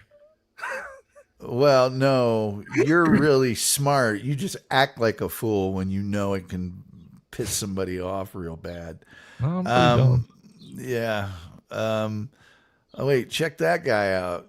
I had that done at Kings Island when I was with my girlfriend, who I was going to put a picture of her in here, and then I remembered that a lot of people from Pot Awful Cult would be watching this show, and decided she wants to say, my oldest girlfriend, well, the oldest long-term girlfriend, she wants to stay as clear as possible from all of that stuff. What could we possibly do with her photo? Oh, God, the things you guys could and would Oh, do. speaking of which, Tom, I just tweeted at you an image I think you should take a look at. I tagged you. Did you? It's a birthday present. Is it? Yeah. And I guarantee you, before I even see it, it'll be one of those things that you think is a present, but I think is mildly annoying. No, somebody made this, and I just thought it was. I'm sure goofy. within seconds. Is it like the weather girl picture I sent you? Ooh. No, it's not like that. By the way, Wolf, I had seen that girl before. She'd popped up in one of my feeds before, that exact same girl. Let's see here. I don't know that I want to. I'll just show it to the camera. There we go. Well, hold on. I'll make. Let me see. I could probably Put yourself on the big screen there. No, I'll just send it to. Somebody just thought Tom had a resemblance to a pop culture character. Now, hold on a second here. In one of his picks. Stupid StreamYard. They also said that particular photo of you looked like Mark Mothersbaugh from Devo. It does. Yeah. Anyway, there's me as the Riddler. It's funny. I'll schedule some time later on to laugh at that. Let's see here. Where were we? We were looking at that. Well, we were in the days of the Greeks and the Romans. You know what? I swear to God, that's got to be that Joe Mumpower.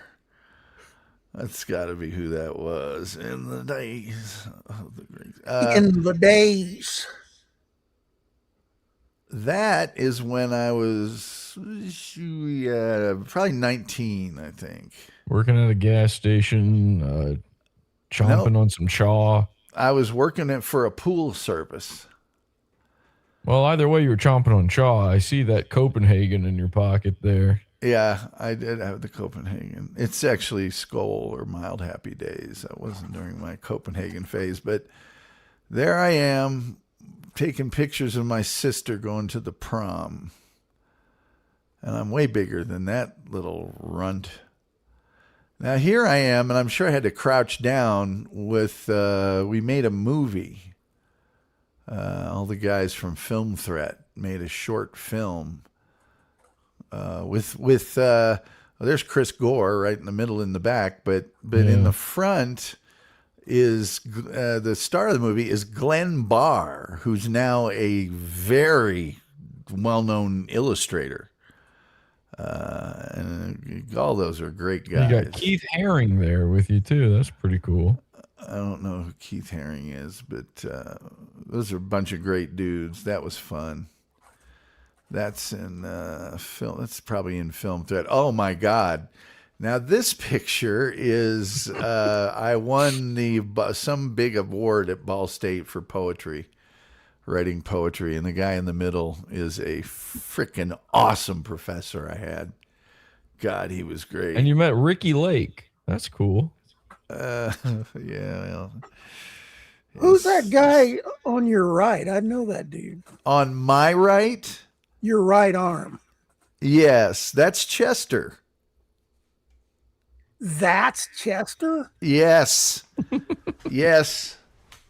Dude, you know him. We all used to hang out together. You know that guy. That's Well, I me, just said it. him, I and just said, who me. is he? Because I know the Yeah, family. me, him, and Zimmerman hung around all the time. Yeah. Chester was the model-y guy. And which one of these two ladies was your girlfriend? Neither. Really? I'm pretty sure the only time I ever met those two was at this photo session. Well, a couple of dimes. You should have gotten to know him better. Yeah. Yeah. This is from my first ad job. I would have been 22 or 3 years old right there. Is that a real quote? You said that? You were the first guy to say that? No. They just put it. It was a brochure for the agency, and they just made that quote and attributed it to me. Okay. Yeah. Anyway, that's all the pictures I brought out of the vault. Tom Gulley, writer. Yes. Writer. What would they put under your name now? I don't know. Gringo Giant? The best Frank Gorshin's Riddler. The best Riddler. Exactly. That doesn't bother me, that photo. Better be long cut. No. Original fine cut. The guy from Ghostbusters was in it. Tom Gulley, agent. No, it would be runner. Tom Gulley, runner. Tom Gulley, agent. What are You the would three? you would be agent, by the way. If you were a Matrix dork, you would pick agent. Okay, That's so funny. so the Matrix. There's runner. The runner's the one that tracked down the one. What? I What? get, it's whatever. It's not even a real term. Like those dorks just Yeah. made that up. But Yeah. yeah, it's just the free the red pills, the free mind people. I guess. Okay, so you got runner. What were the other two? Agent and then Sentinel. The one, the guy with the floopy arms thing was Yeah, the guy, he's a Sentinel. He was the Sentinel. So agent is what? An agent is like Agent Smith, like the bad guys. You know. Oh, like, okay, I gotcha. Yeah. I wouldn't have been an agent. I would have been. You would pick agent if you were No. into the Matrix, but I the would have truth been- would be you're a Sentinel. I would have been Tom Gulley, not participating. I hate the Matrix. Let's see here. Exactly. I said if. Oh, okay. Tim Jenkinson, what was the most memorable ad campaign you were part of? Well, But hate the Matrix. if you lived in Indiana, I could tell you a bunch. But since you don't, there's two. Well, three actually. One is the Clapper. I was part of an iteration of the Clapper. I didn't do the original Clapper, but I was one of the versions of the Clapper commercial. I was one of the people that did the clap on, clap off. And then another one would have been the Garden Weasel. If you ever saw that commercial, I Sure. wrote the Garden Weasel commercial. And then there was a commercial, and you'd had to have been alive in the mid to late 90s. But there was a commercial now at Christmas time. Coca-Cola has cases and 12 packs and with Santa on them. And they're called Santa packs. And at the time, and we had to shoot this. There's no CGIs. We had to really shoot it. I was working for an agency in Detroit called Donor. And it was a very memorable jingle because it was Santa packs are coming. Santa packs are coming. Santa packs are coming. Santa packs are coming. Yeah, I remember did that. I did. I saw that yeah. one. Yeah, I did that one. Yeah. And those aren't like the best commercials I ever did, but those are probably the most memorable ones. Do I do chia pets as well? Chia? No. Rumble Trenchcoats, that's a coincidence. Santa Pack was my high school nickname. Well, I heard you were packing. That's what the ladies all said, that you were packing.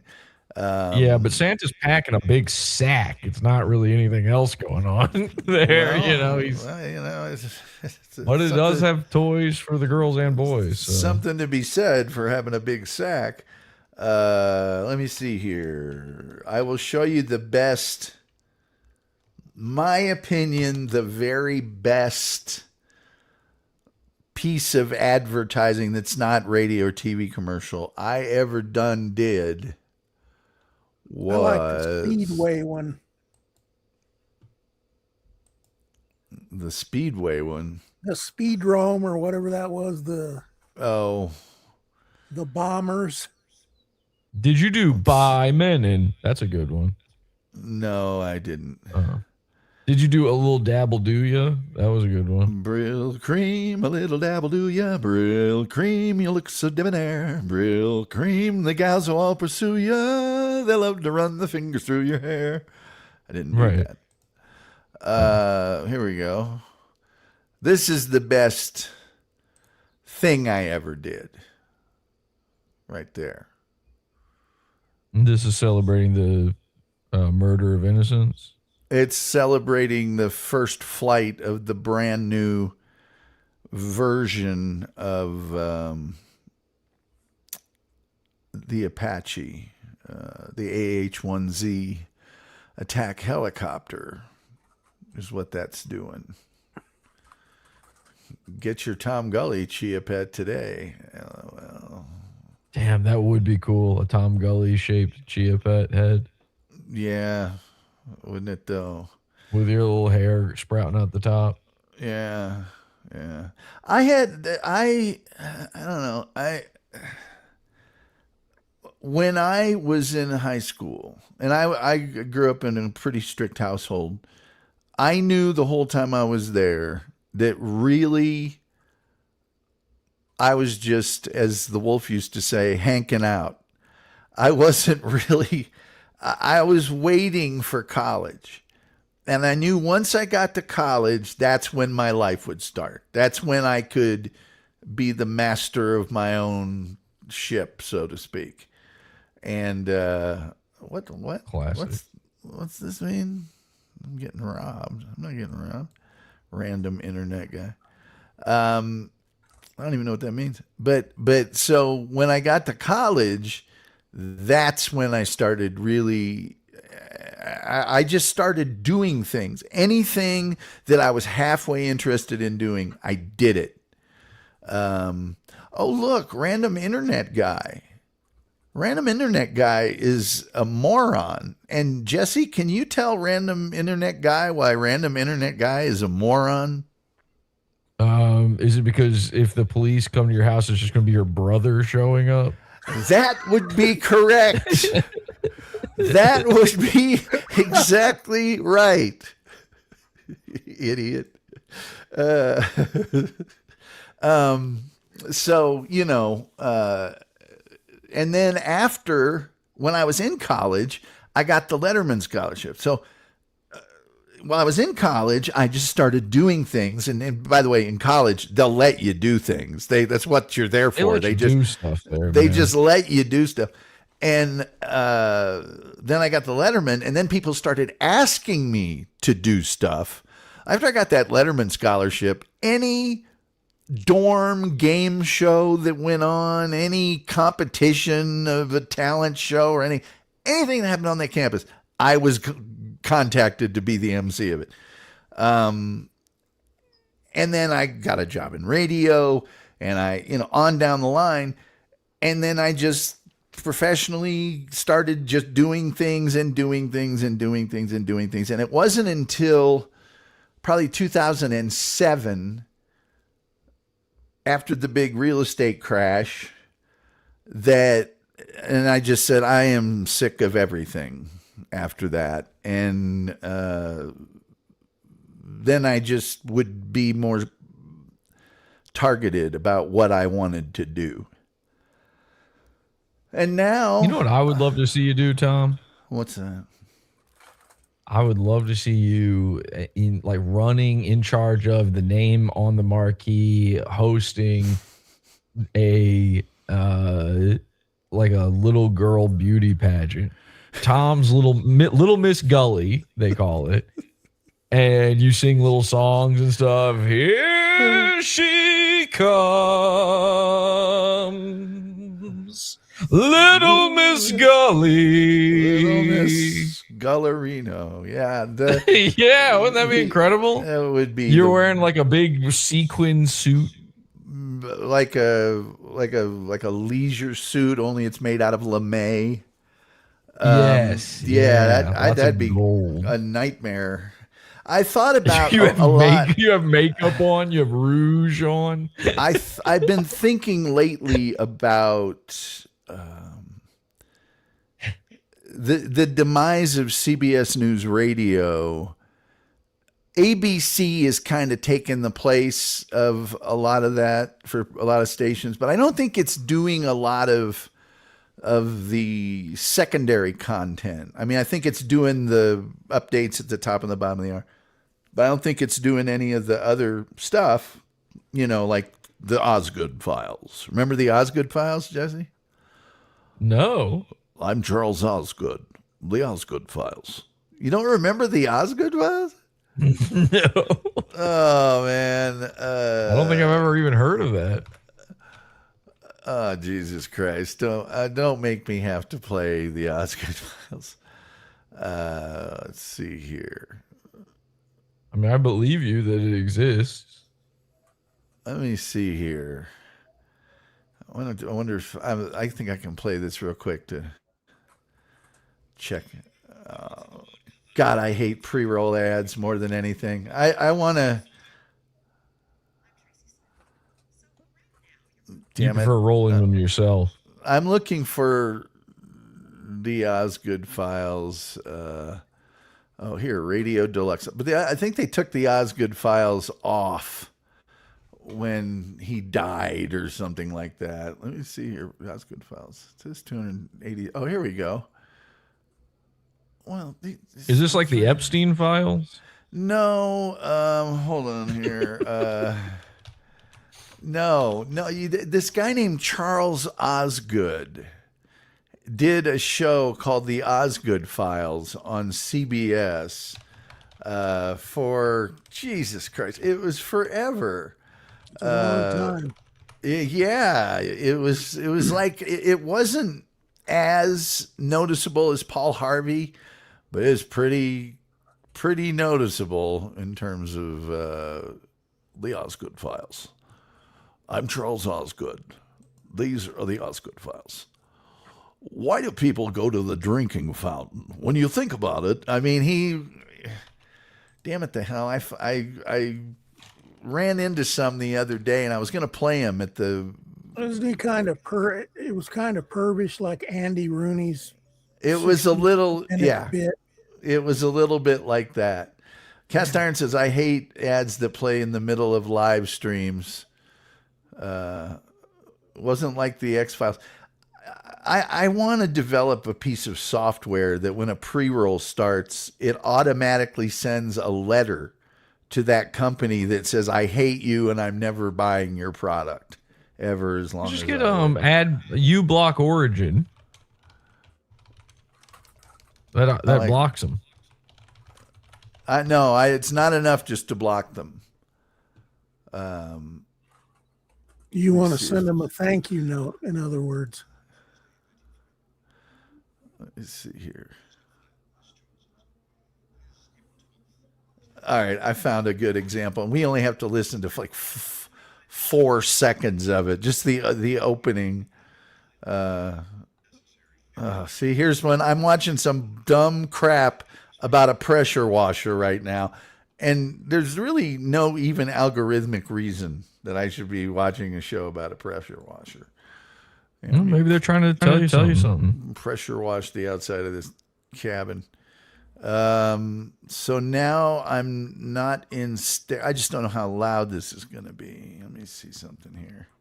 Sometimes I have to switch it to stereo to get it loud enough, but let me see. I'll check it real fast. The Osgood File. This is Charles Osgood. It is April 12th. On this day in 1945, President Franklin Roosevelt died. And on this day in 1861, the Civil War started. That's Charles Osgood.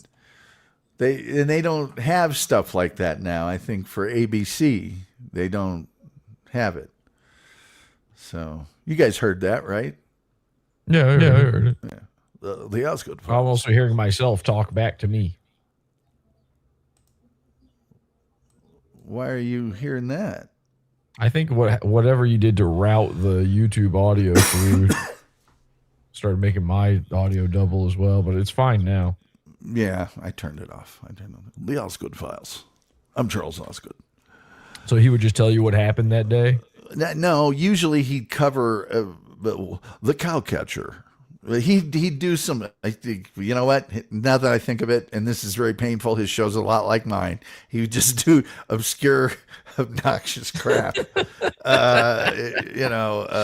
a VPN and set it to Albania, then you never get ads. Welcome to the Gulley Files. I'm Tom Gulley. Let me tell you about venereal disease. Mancubus Void 4503. Happy birthday, Tom. Thank you. Google uses YouTube ads to fund their AI. God, I hate AI. AI is ruining our universe so fast. Oh, do your Nixon again. And wigs. I thought about that just last night. Some you might call them listening devices. Some could call them hearing devices. And wigs. I'm surprised he could get that many words together without swearing in between it. Yeah, he cussed a lot, and he My Lord. he did a lot of. Old Richard Nixon did a lot of drinking during the Watergate times. That guy's whole vocabulary was vulgar and he had to paranoid. My gosh, I never heard anybody so paranoid. He was They're super all after paranoid. me. They're all trying to get me, drag me down. Yeah, and then he also Kissinger. You know what he said about Bohemian Grove, right? What did he say? Do you know about this? It's like it's in one of the White House tapes. You know, all the conspiracy guys love quoting Nixon talking about Bohemian Grove, and he goes, "The Bohemian Grove, which I attend from time to time, is the most faggy goddamn thing you could ever imagine."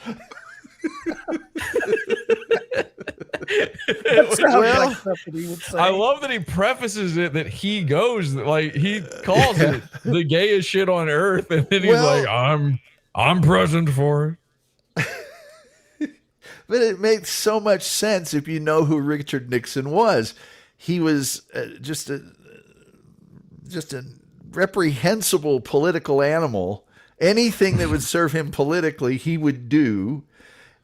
He was also, regardless of what people think, kind of a guy's guy.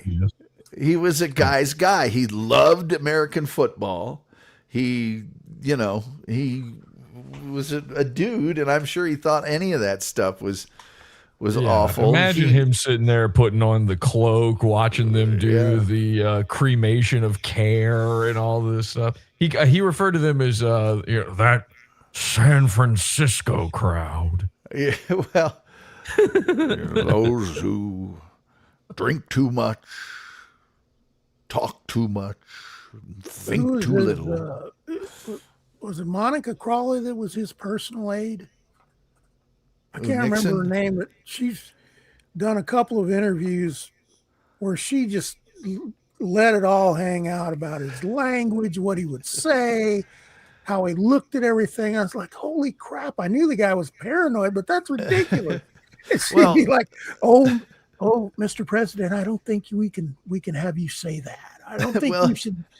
Oh, it's just ridiculous. Well, stuff he no would come up with. president since Nixon, and I'll just go and say none that we know of, has recorded their conversations after the trouble that he got in. But when he had to turn his tapes over to John Sirica, they transcribed them, but Nixon himself personally went through and deleted all the expletives, and there were hundreds and hundreds and hundreds Every other of them. word with that guy. Well, I mean, you're saying his assistant complained about the language and all that. It could have been worse. She could have worked for LBJ. He's pulling out his hog in the fucking Oval Office. Yeah. yeah, LBJ wasn't any better, I do have to say. He was horrible. Leon Kennedy says, Tom, imagine you're in an elevator. I'm the only person that's ever passed the elevator question. Thank you. The fact that Nixon went on laughing was hilarious. Just sock it to me. Nixon, the whole paranoia and all the Watergate and all that stuff, that was awful. It was terrible. But it makes so much sense if you just look at the path that led him there.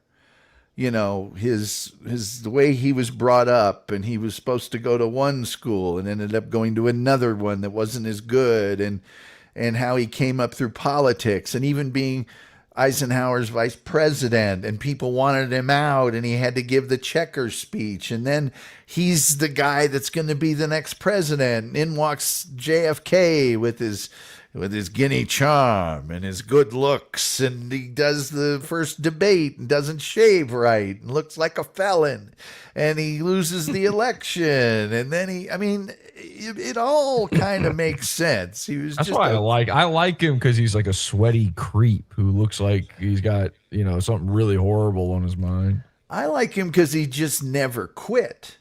He just kept kind of hanging in there and doing stuff, and He wasn't bad at foreign Nixon affairs. rocks. Foreign policy, he was awesome. He was a really good president, except for that. And here's the thing that really, Well, that's what I said the other day when you were talking about him. You got mad at me in the chat room saying that. You were The like, issue here is comes that he Jesse. didn't have Art Laffer. well, that's what I was just about to say is he did the one thing that lost the trust of American people in government for forever. It was shattered after. It's never gotten back to the way it was.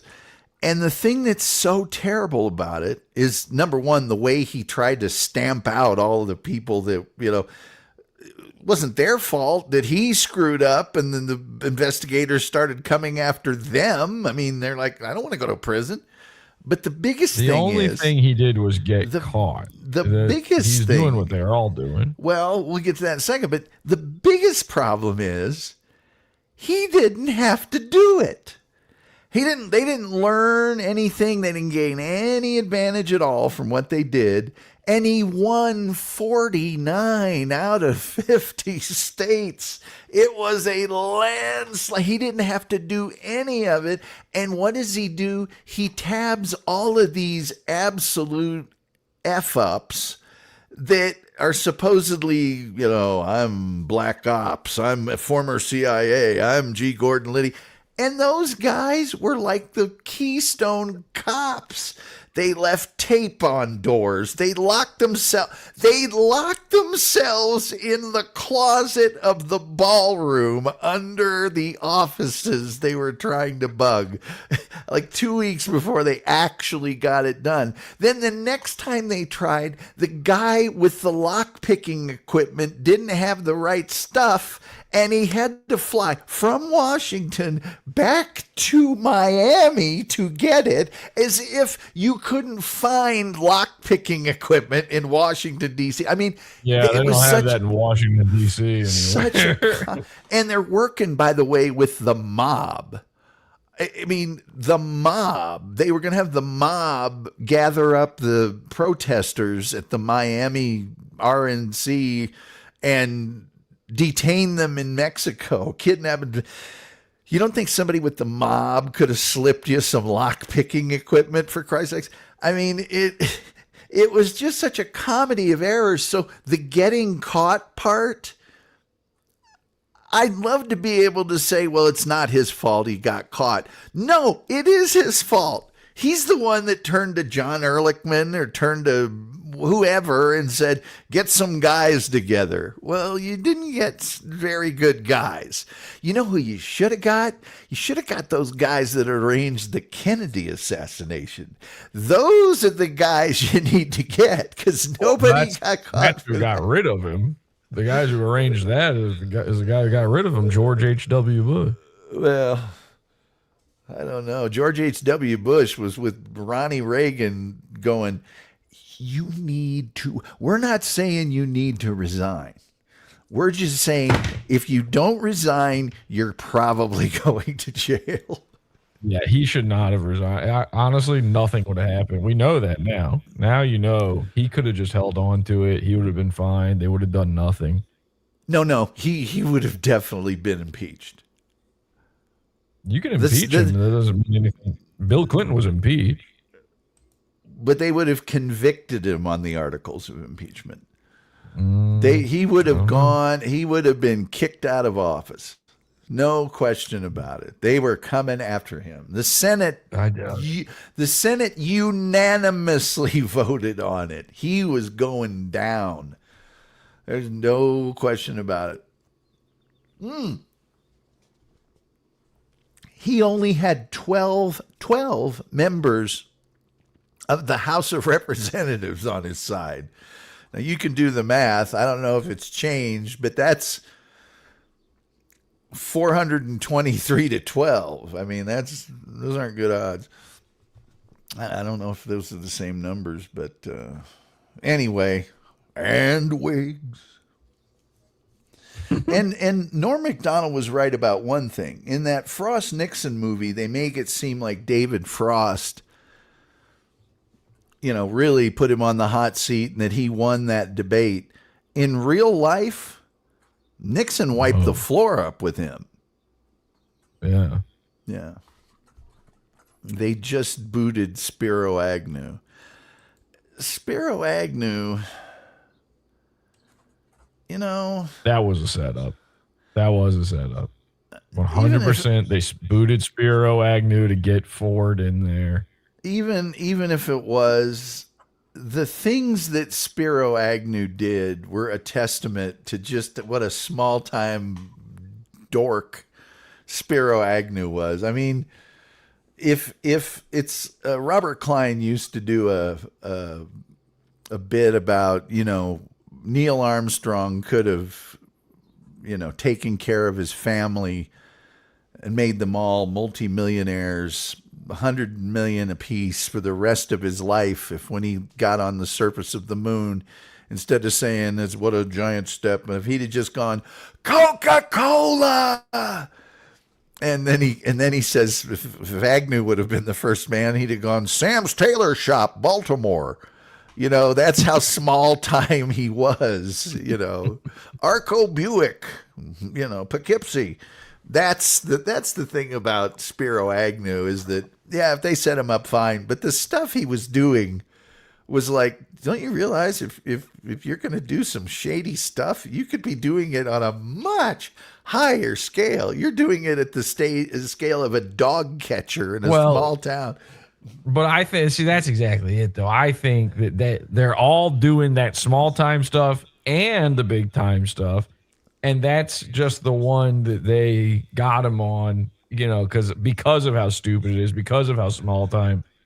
It is. And, any other time with any other politician, they're turning their head the other way. You think all of these, I don't think he was doing it. I don't give him credit for doing any big stuff. I do think that most people forget with Nixon, he actually did have a bunch of stuff done to both of his personal residences that was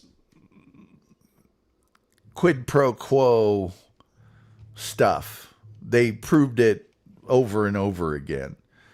That people got rewarded with huge government contracts, but then just go ahead and remodel my game room and do this and do that.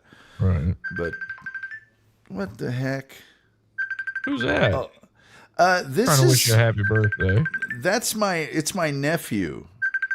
Let me embarrass Aw. him real quick. Let me embarrass him real quick. Hey, Kyle, how you doing? Hold on a second here. Get my speaker on. Kyle, I do a live streaming radio show very frequently. I'm sure you listen to it all the time, don't you? Oh, when I get a chance, I do. Yeah. Well, that's what I'm doing right now. How do you can I talk to you? Well, let me just review the things that I've just said. I do a live streaming radio show. Do I call the live streaming radio show, or do I hang up?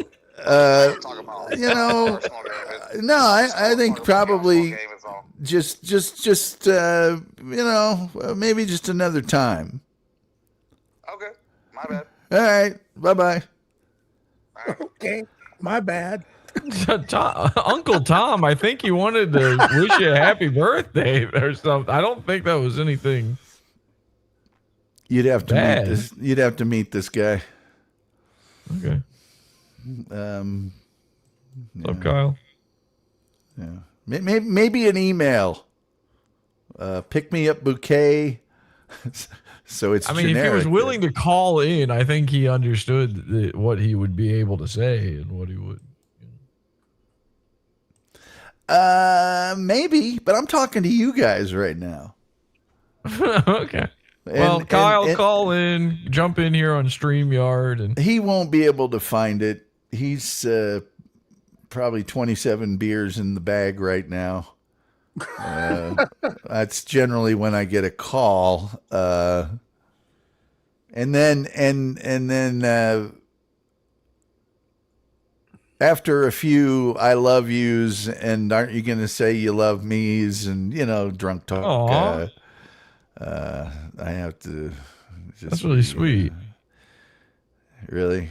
Well, why don't I have him call you? Okay. I would love to talk to him. I bet you would. I'll just bet you would. You'd have to know. I don't think you'd. I got people saying, "Aw, Tom." Yeah, once you got to know him, you wouldn't be saying that. He just loves his Uncle Tom and wants to say happy birthday. Don't have any idea why.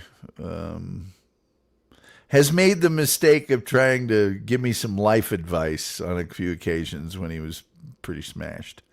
That's sweet of him too. Maybe you should have listened to him. Oh yeah, yeah, Should have gotten that taped. yeah. He's got to figure it out. I'm sure. It's like a lot of people in my family. That contact me during my show.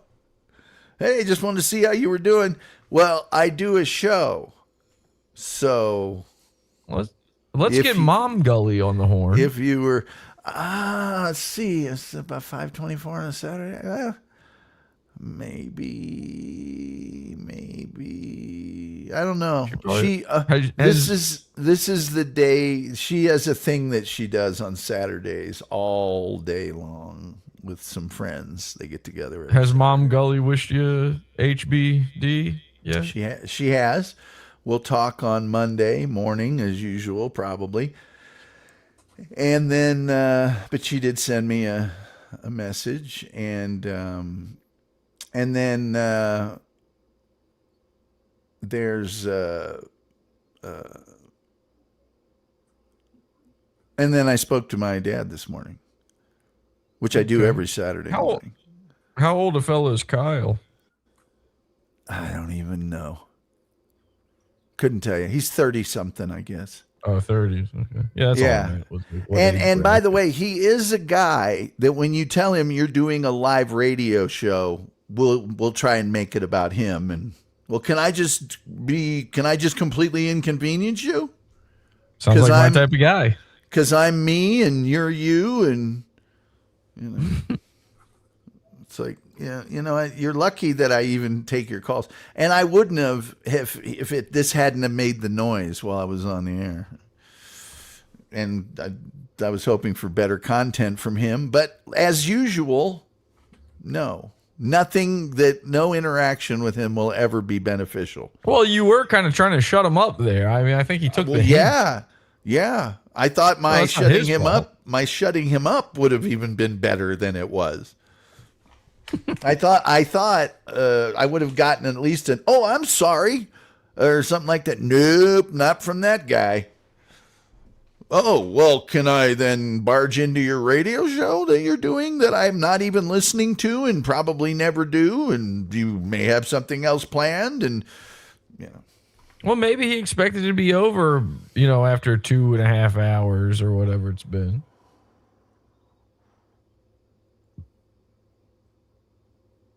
He didn't even know I was on, dude. Please.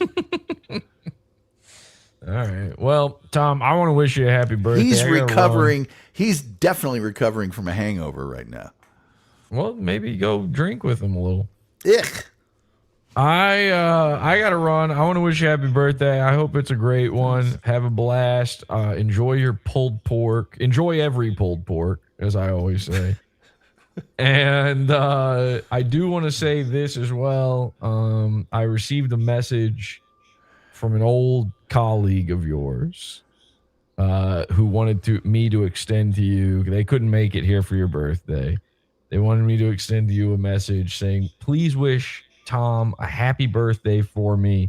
Let him know that I am genuinely sorry for ruining Discord for him and am happy to step aside and leave the cult if that's what he needs to feel comfortable returning. That is my birthday gift to him, and that is a heartfelt message from your old co-host, Scott from Australia. I don't know anybody by that name. Scott Green. Scott Brett Green from don't think that's his Adelaide. name. I don't believe a word. That is his name. His name's Scott Brett Green. I don't believe a word that comes out of his mouth ever. Well, he means it. Once more, I don't believe a word that comes out of his mouth ever. Why? He's a noted liar. Well, this is coming from my mouth. I'm saying it. But you're saying his words. Well, I believe him. Well, you have that right. I don't think he would lie to me. I think he would lie to me through you. Yeah, I just don't think he would do that to me. Use me as some sort of disgusting lie vessel. I think he would. Disgusting lie. You're some sort of lie. Out of lie. Step You're sort of lie condom for him. Oh Lord, Tom, you didn't have to make it sexual. I didn't. Well, it doesn't have to be sexual. How the hell are you using condoms? Well, I'm not. Hell yeah, brother. Me either. Up top. Hell yeah, the wolf knows what we're talking about. Up top, brother. Wolf, come on, man. Give it to me. Slap some skin, man. Come on. Come on, man. You know what we're talking. When I say slap skin, I don't mean lamb skin. You know what I'm saying? Hey, well, you know. You know what I'm talking about. The wolf and I getting out there doing a little poon hunting. We were when we came up the AIDS hadn't happened yet. So, you know, there was a lot less of that condom. Wait, what? Wait, what are we talking? Wait. So like when the wolf and I were in high school and college, right? AIDS hadn't happened.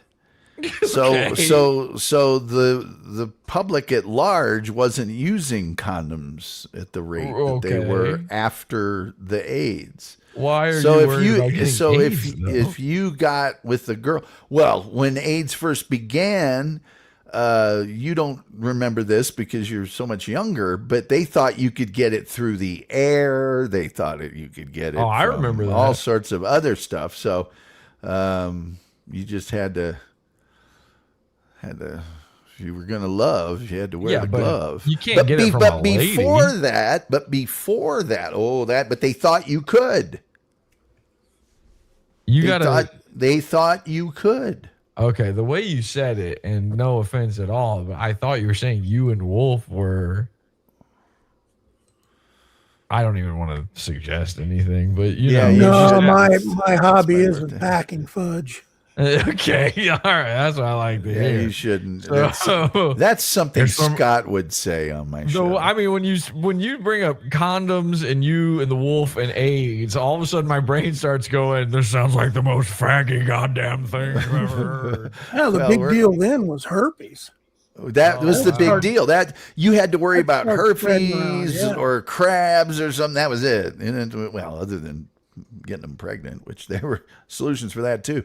Rumple Trenchcoat says, I intend to use disgusting lye vessel at the next available opportunity.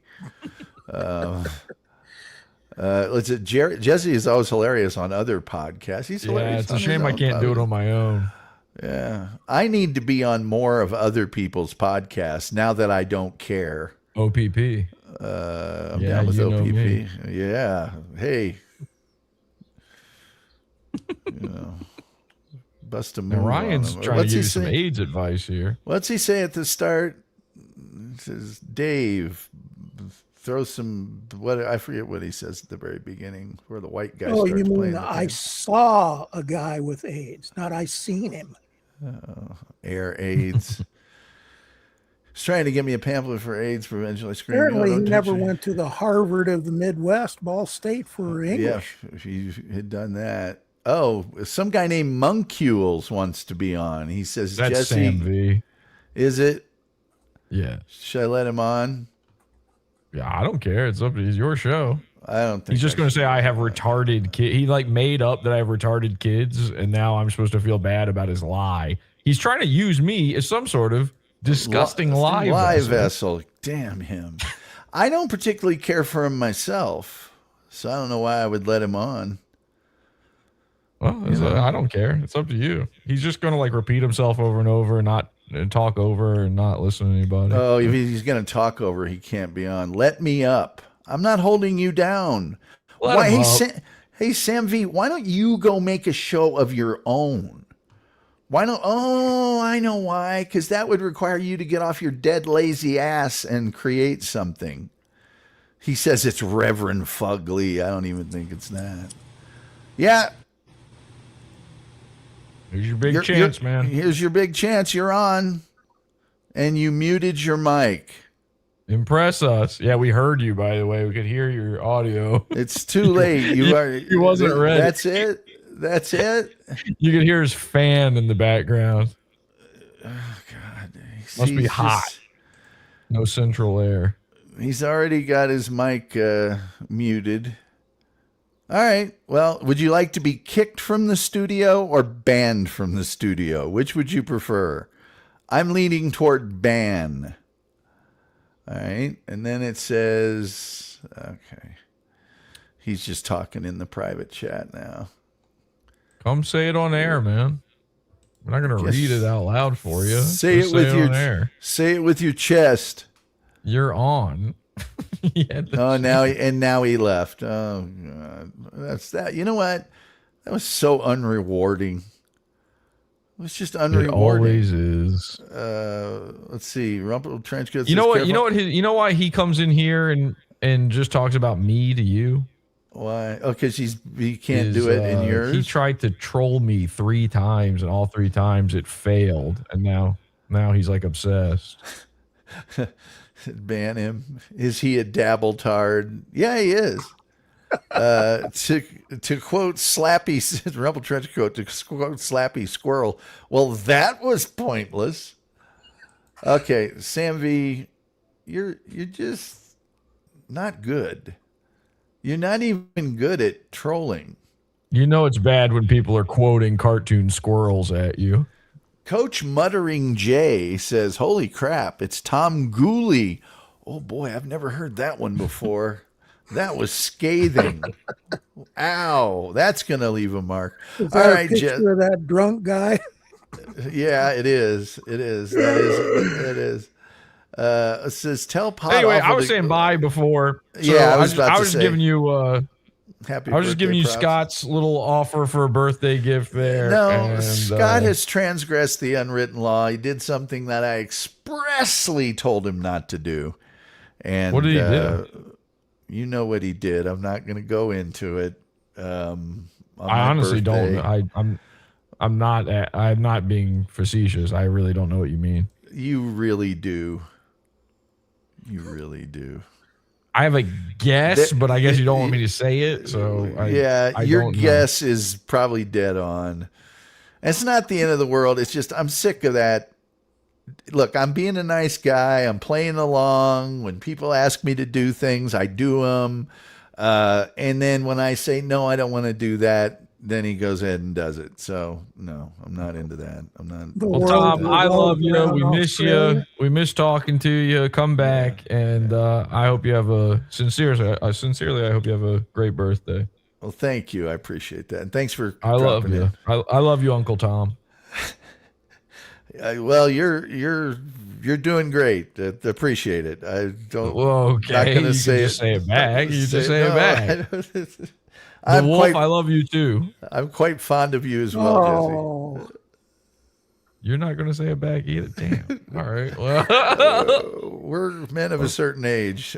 Anyway, and what is that age, by the way? Okay, bye. I'll send you a love letter straight from my heart. All right, see ya. talk to you later. Bye. That's Jesse PS. I'm so happy he showed up. Let's see. They are bad at it. I'm disappointed by Scott's disgusting lies. Thank you. Rumple Trenchcoat says, "Happy birthday, Tom."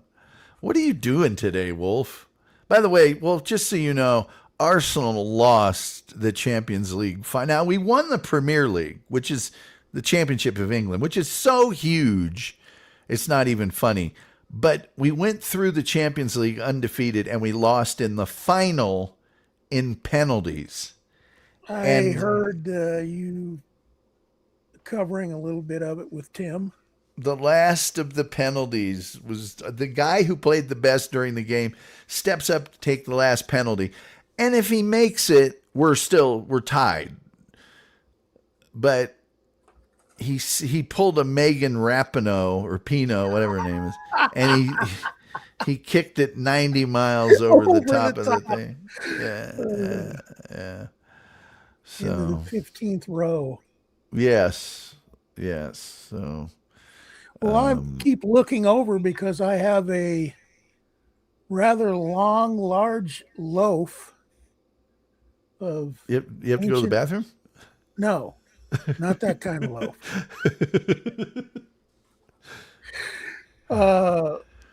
It's einkorn, spelt, mesquite, and King Arthur in a mixture with sourdough yeast.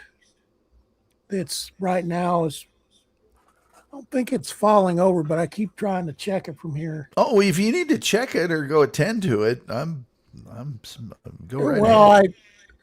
it's in a Banneton and I'd already shaped it. I'm waiting for it to expand a little bit, and then I'm going to put it in the fridge and probably age it till tomorrow night or the morning, And then bake it. and then bake it. Yeah. Oh, well, it's just it's rising right now. put it in the freezer, and then because I don't have a real Dutch oven, Ah, I got so you. I use a large broiler pan for turkey. Gotcha.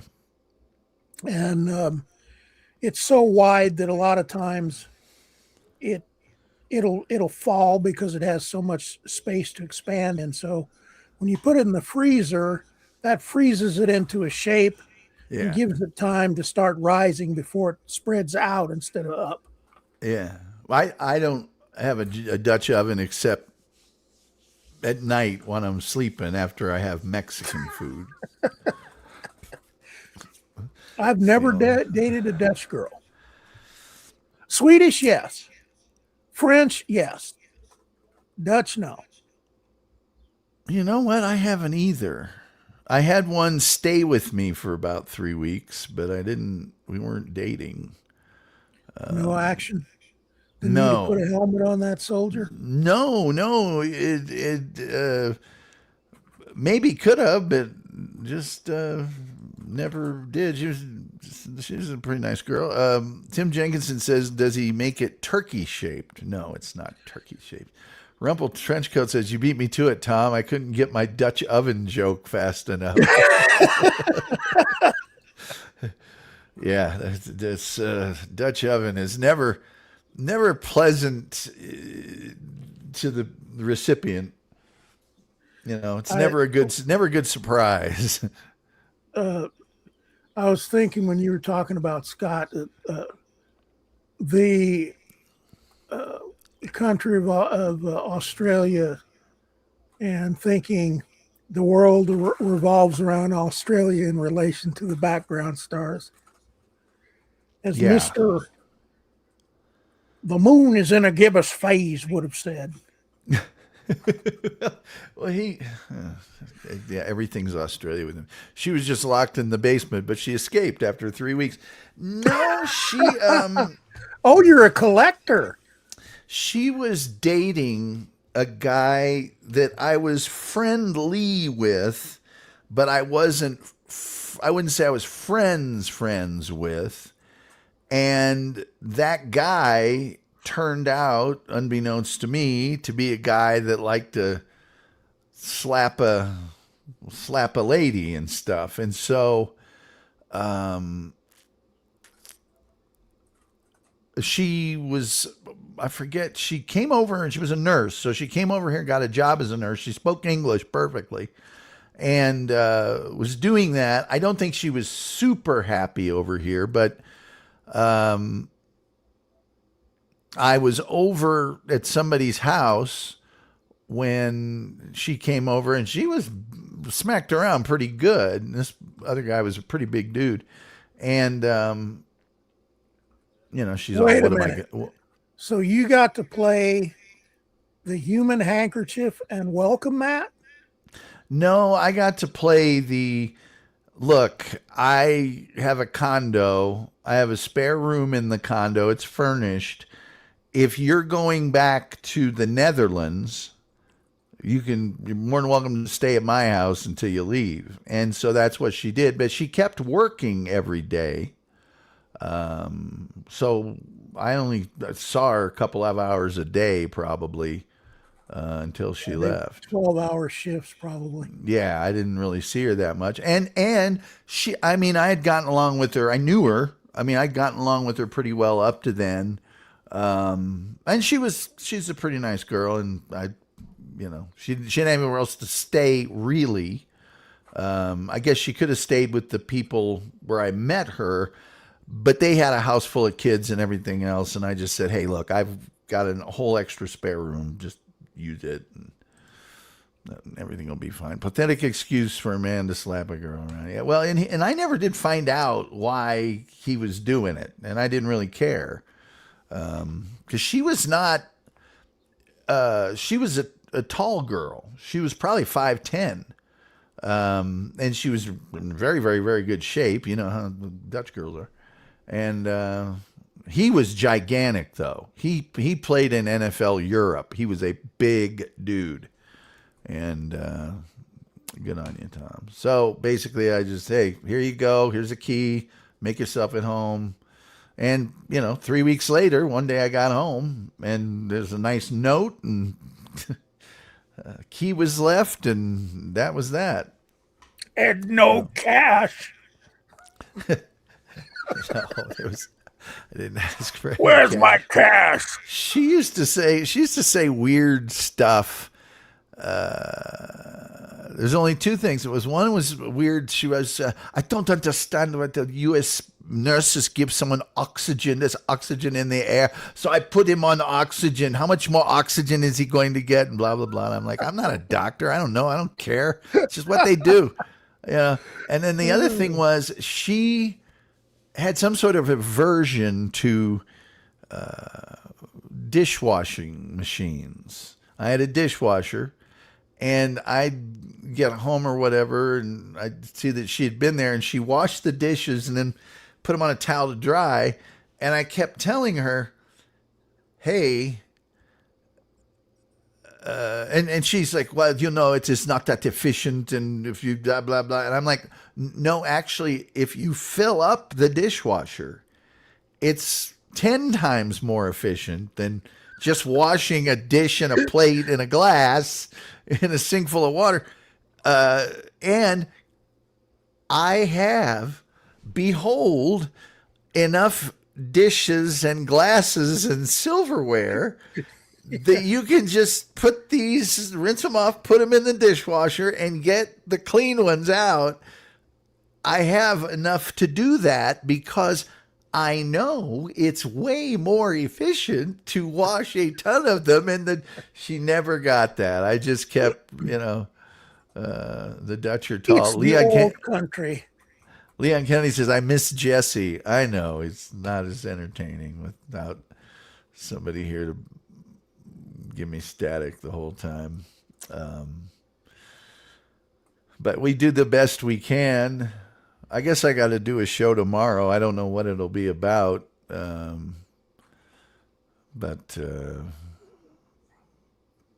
he was actually a good boy this time. Oh, he's a good guy. Usually he's more cantankerous.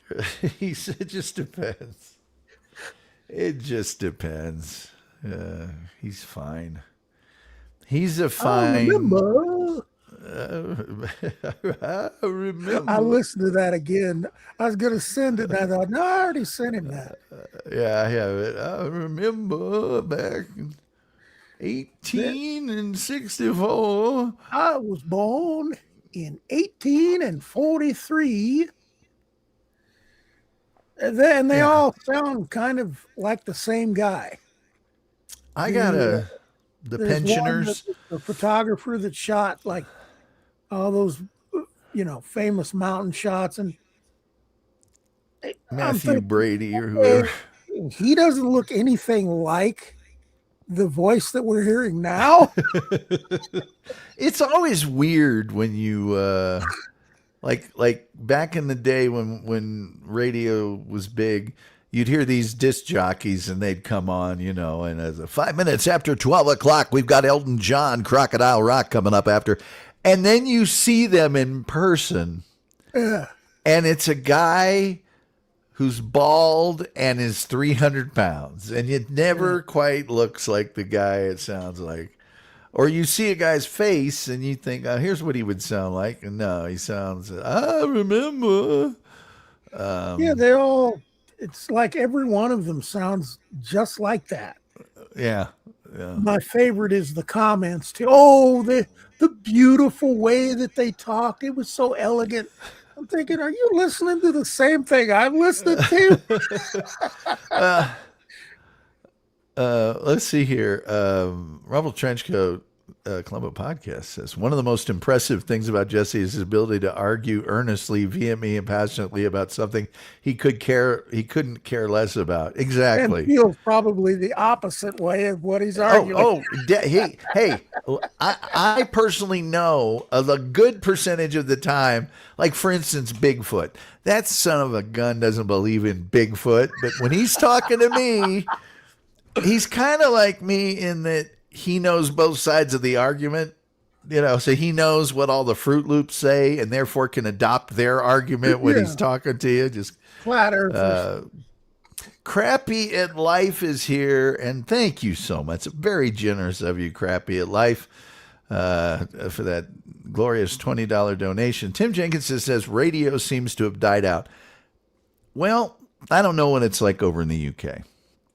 But when the corporations took it over, they homogenized it, and there have been no new ideas in radio. If radio was more like podcasts, people would listen to the radio. I know this because they listen to podcasts, but it's not that way. And so over here, the only radio that really does well is news and a certain amount of talk that's political and sports. And that's just because those things are ever changing. Music, you can get anywhere now. You don't need to listen to the radio for music. Unless you're just lazy or in traffic. The professional teams are trying to even ruin the radio for team sports too. Yeah. You can't even hear them on the radio anymore. It's ridiculous.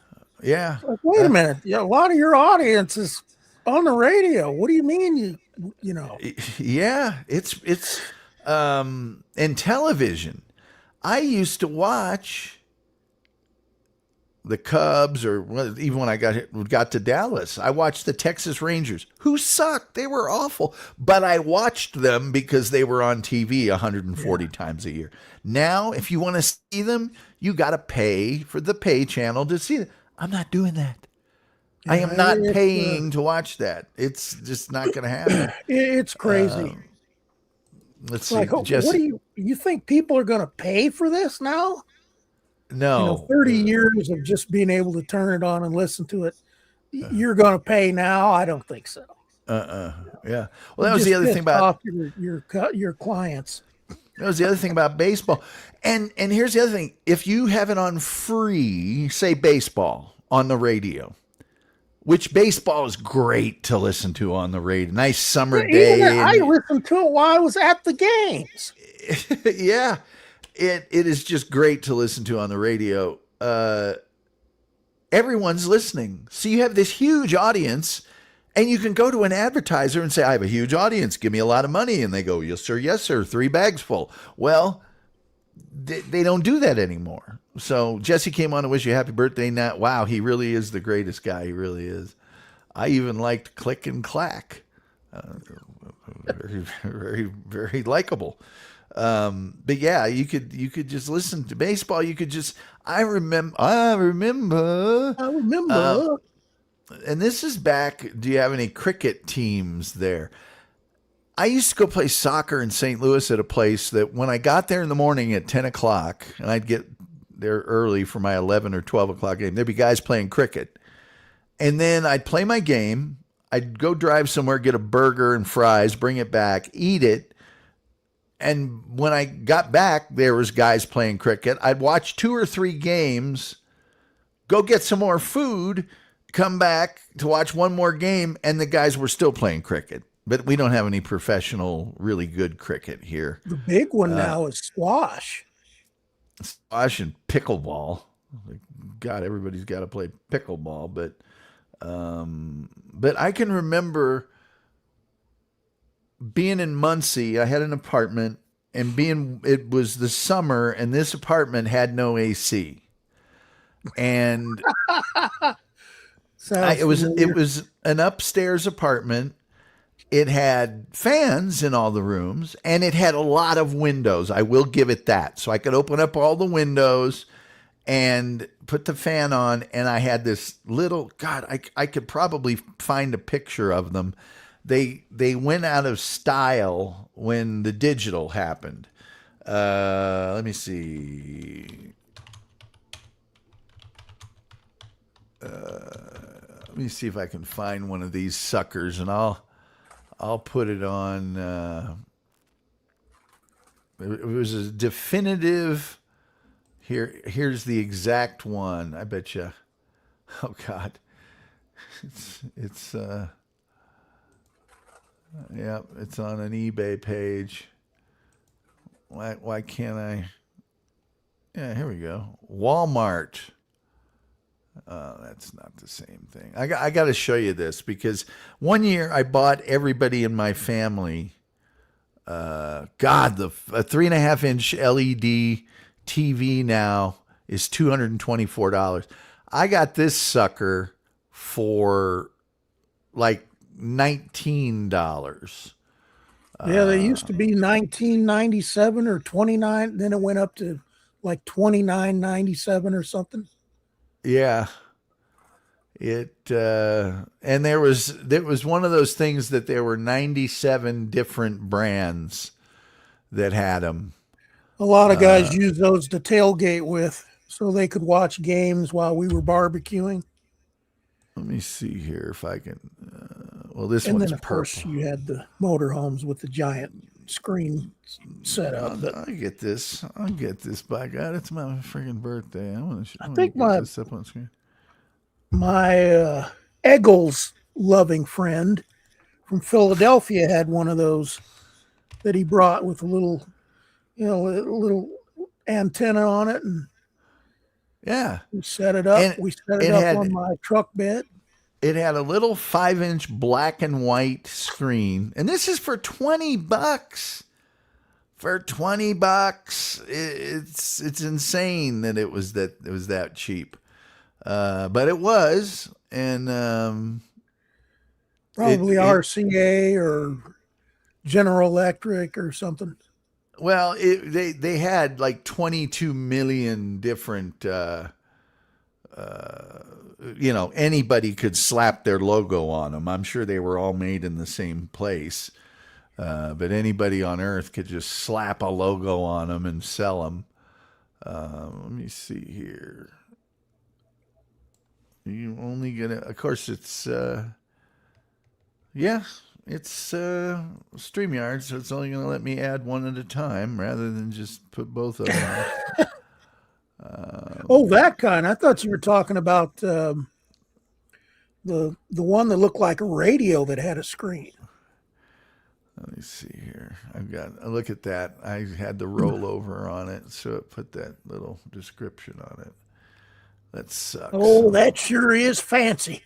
That's what it was right there. And so you got to imagine that screen was 5 inches. It was black and white, but it was really sharp when you dialed it in. Now, on the right-hand side here, see that little knob way over to the right? That's how you could fine tune it. That's how you tune on the very right-hand side, kind of where that arrow is. Side. Yeah. There's a dial there. That's how you dialed the TV in. It didn't have like a channel changer, click, click, click. You tuned it just by spinning that dial and fine-tuning it in.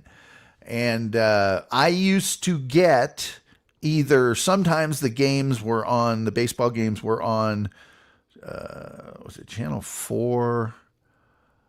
I can't remember which channel they were on, but I could watch them occasionally on TV. But they were always on WLBC AM, the Cubs games.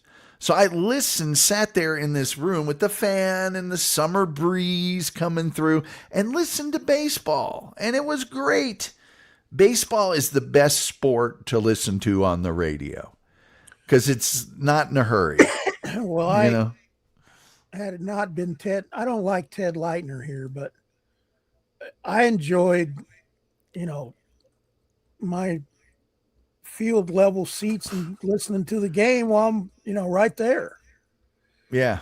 I used to get, I didn't keep it for 10 years like I did the season tickets for football, but I think I know at least couple of 3 times I would get the 13 game package, and then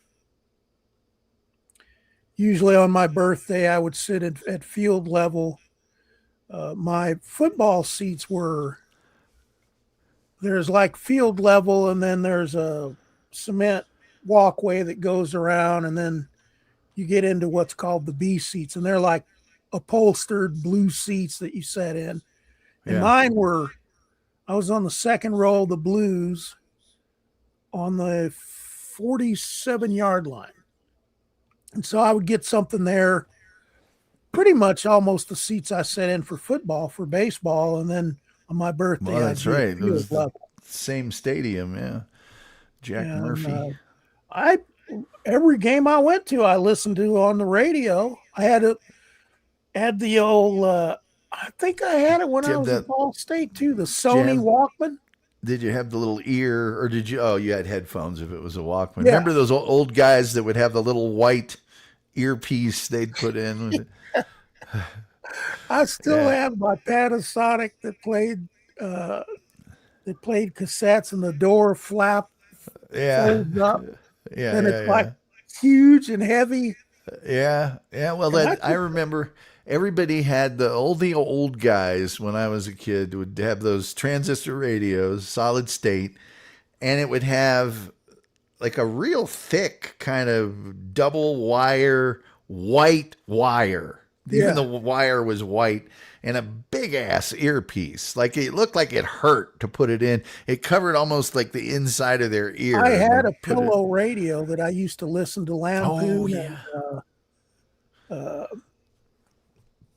And I listened to I can't remember the name of the station out of Terre Haute. WTHI. Played classic rock. Yeah, my grandma had one of those pillow radios. She loved it. Those things hurt. You talk about hurt, that thing hurt. And it was real hard. Yeah, that's she was telling me about her pillow radio one time, and I said, "Let me see it." And she showed it to me, and I put my hand on it. And I went, "Well, you might as well just take a pillow and put your radio on it and lay down on the radio, man. That thing is." Yeah, it was big and it was hard and it hurt, but you're supposed to be asleep. What are you gonna do? Yeah. You remember those little what were they called? It was the little radio. They were crystal. That's what they were called, crystal radios. And you'd make them when you were a kid, but you could never get a speaker for them. So and they came with a Necco wafer looking little ear thing on it. It was hard and it hurt to have in your ear. But those little transistor radios, I don't know why, but my grandparents, my mother's side, they were cool people, and I know they listened to a lot of radio, through the 30s, 40s, 50s, whatever. Yeah. They gave me an old Zenith lunchbox radio that you plugged in. It had this big dial on the top of it that had the various I had one frequencies. that was a record player too with it. And Crosley. The Crosley, yeah. Mine was a Zenith or an RCA. I think it was a Zenith. And you turned it, and it was awesome. It was tube, but they had to have given me 5 or 10 solid state transistor radios that they just had. That they probably didn't need anymore, or we're done with this one. Here you go. But they had so many of them, and they were all so cool, and they looked great, and they were little. They were little things, and I'd use them, and then eventually one of my brothers would step on it, or some other crazy thing would happen, and I'd need another one, and there you go. There's another one. One of them was red. It had a wire in the back of it that snapped in. You could snap it out and prop it up. And they had all sorts of designs of them and stuff. Now everything is the same. Remember, people used to go on picnics all the time, and you could put batteries in those. Oh, yeah. And you'd be sitting out there at the picnic table with your radio going. Oh, you betcha. You betcha. That was a big deal. It was a big deal. Hell, when the radio before TV, that was it. There, unless you went to the movies, that was it. That's all you got. Yeah, it's when I was doing the gig with the at-risk boys,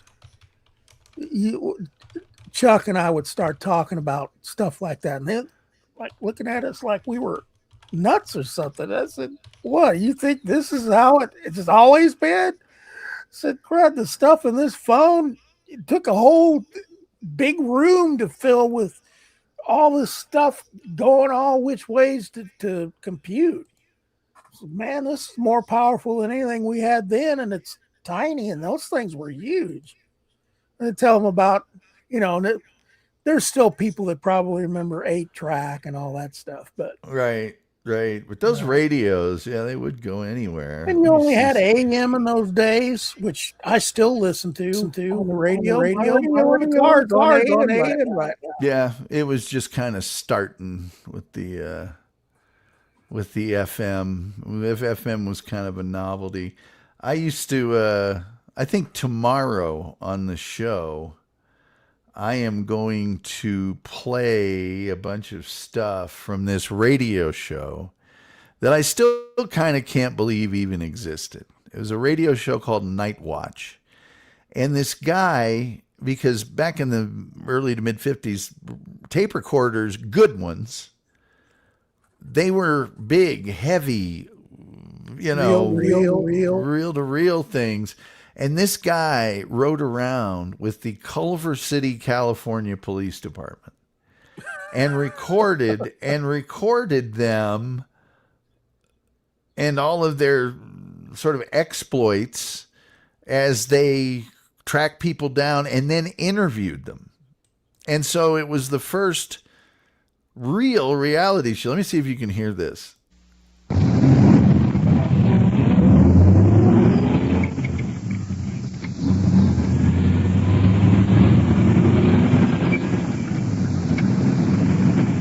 5-4 in service, starting mileage 6428, 6428. Detectives Perkins and Walter. The police recorder Don Reed.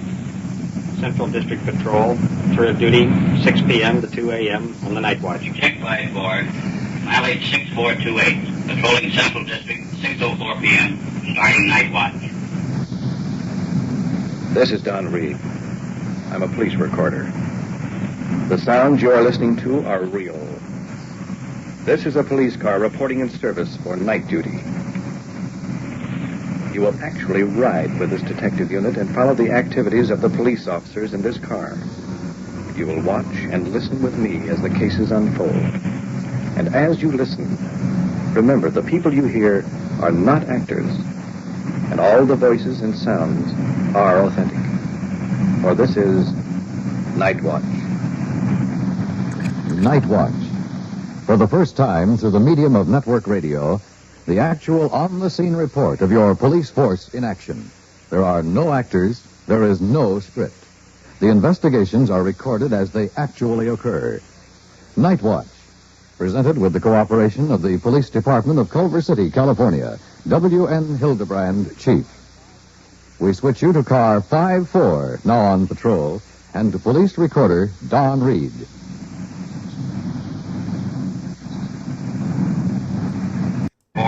Call, code 2.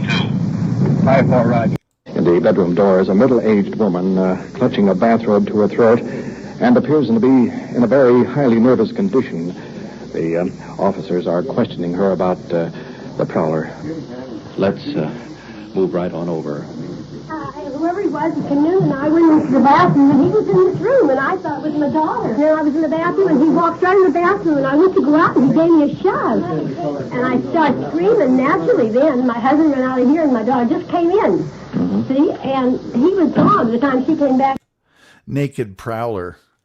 Anyway, I'll go through and find some clean audio clips of that. But it is very perv, and it's it's like that was a really bad recording. Some of them, and they talk to these guys. So what did you decide to run around naked for? Well, I got home from work and I set time went on, so I drank quite a bit. How much did you drink? 4 or 5 beers, and then probably half a bottle of whiskey. And then what'd you do? Well, I started to get mad at the world, and it was a little hot, so I took my clothes off, and then I guess I forgot I didn't have any on, and I went out and see if I could find somebody to talk to. And it's just the weirdest. It's the weird, and they're all so matter of fact about their crimes they commit. Let me see here. Rumple Trenchcoat says, "Oh, this is cool. My dad had a 2-inch screen and black and white portable TV that took 6 D batteries, lasted about 35 minutes, but it was really cool." Rumple Trenchcoat, are you talking about that one that was kind of flat, and it was like had a bank in the front of it, and then the screen was over to the side and was about 2 inch? I remember those. I don't know if that's what your dad had. That's what everybody used to use tailgating. Yeah. Yeah. And picnics too sometimes. Yeah, I remember those. Those were, man, you were styling if you had one of those. I used to clamp a radio on my bike's handlebars. I used to have a radio that had a loop on it, and I used to put it on there, and it would dangle while I was playing. Sure. Yes, the screen was over to the right side. It was great. Cops. Let's see here. Someone should make a 40s or 50s version of Bad Boys and do a 50s cop show. Let's see. Well, here. there it was. Yeah, they never made the TV watch. They could do that now. The TV watch. Hey, my Jag, my XJ8, in England, it had a display screen right in the front of it. In England, that gun would have gotten TV. Now, while you were in gear, any gear other than park, it wouldn't play the picture, but it would play the sound. And when you were in park, then it would show the TV screen. And you could watch TV on it. Tim Jenkinson says, oh, you have the headrest screens as well. I did not have the headrest screen. I just had the center dash console. But I know the ones you're talking about. If you're in the back seat, the headrests had TV screens in them that would show. And I would assume that the ones in back would play the TV when you were in motion. But I was all, and I anything car related, there's a kit where you can convert it. So I'm sure I could have gotten a kit that would show the TV on that thing, but I didn't really didn't want to. They wouldn't want to take it that far, but yeah, good old night watch. Jared says, "Happy birthday, Tom! Great show. I got to run though. Hope to see you soon." Well, I'm here every night almost. Rebel Trenchcoat said, I had a Chrysler Club 300 that would do the same with DVDs. Sound, but no picture unless in park. Yeah. Well, there was a radio station in Indianapolis, and it was way at the left-hand side of the FM dial that would play the audio from Channel 6. And I got to tell you, I listened to that. I think they did away with it, but that was probably my favorite station. Be driving around, listen to soap operas, and yeah, I was going to say there's one that always played soap operas on it. Yeah, Tim Jenkinson says you could watch Tubi in the can. I don't know what that means. I don't need to watch Tubi in the can. Oh, in the car. Watch Tubi in the car. Well, you can do that now, I guess, over your phone. But did you ever know somebody that had an LP record player in their car? No. Oh, they had in-car record players. I knew one guy that had it, and I drove around with him once in a while. Obviously skipped and had problems all the hell. And, nice way to treat your records. Yeah.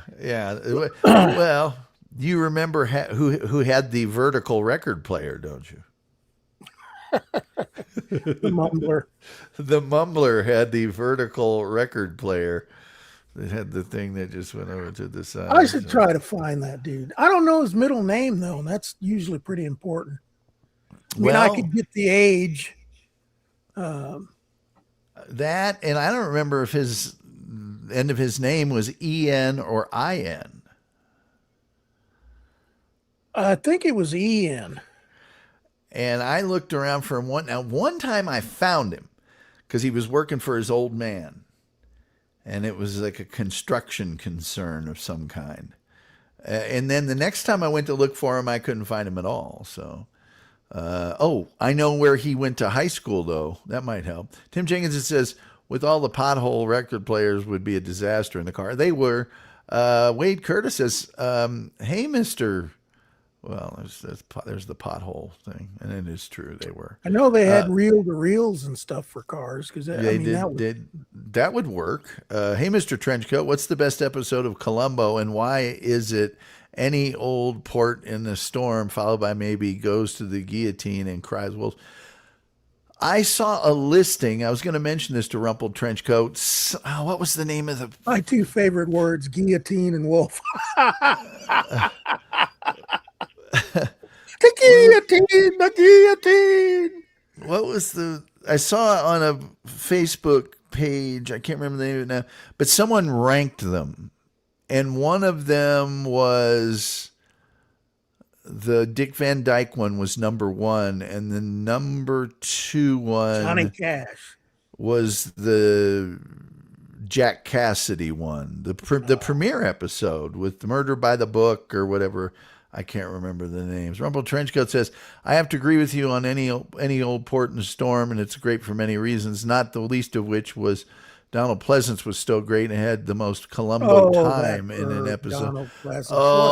Any old port in a storm one is the one where he's the wine expert, and some smoking hot babe plays his assistant, and he finally gets her to run away with him or something, and then he's real mean to her, and Columbo tricks him into revealing the fact that all of his wine had been ruined or something of that nature. Negative reaction was Dick Van Dyke, and yes, Murder by the Book was the first episode. Well, Any Old Port in the Storm was the first one that was ranked number 1 on this guy's list.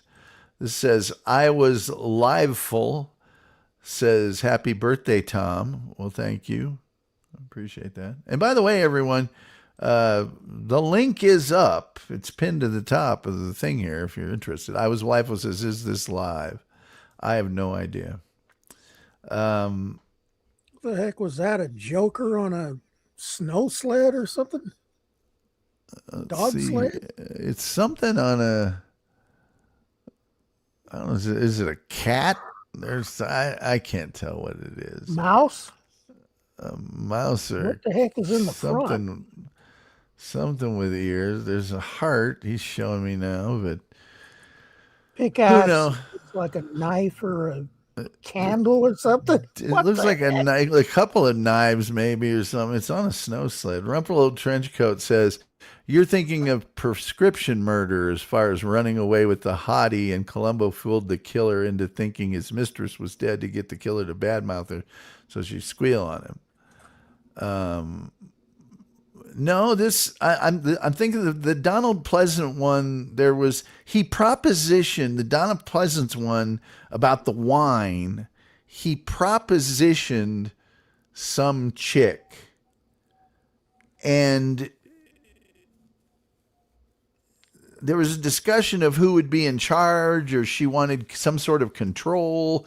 And for some reason, he turned very cold to her. It might have had to have done with his covering up the murder or something. I can't remember. Let me see here. I'll tell you what the story is real fast. Any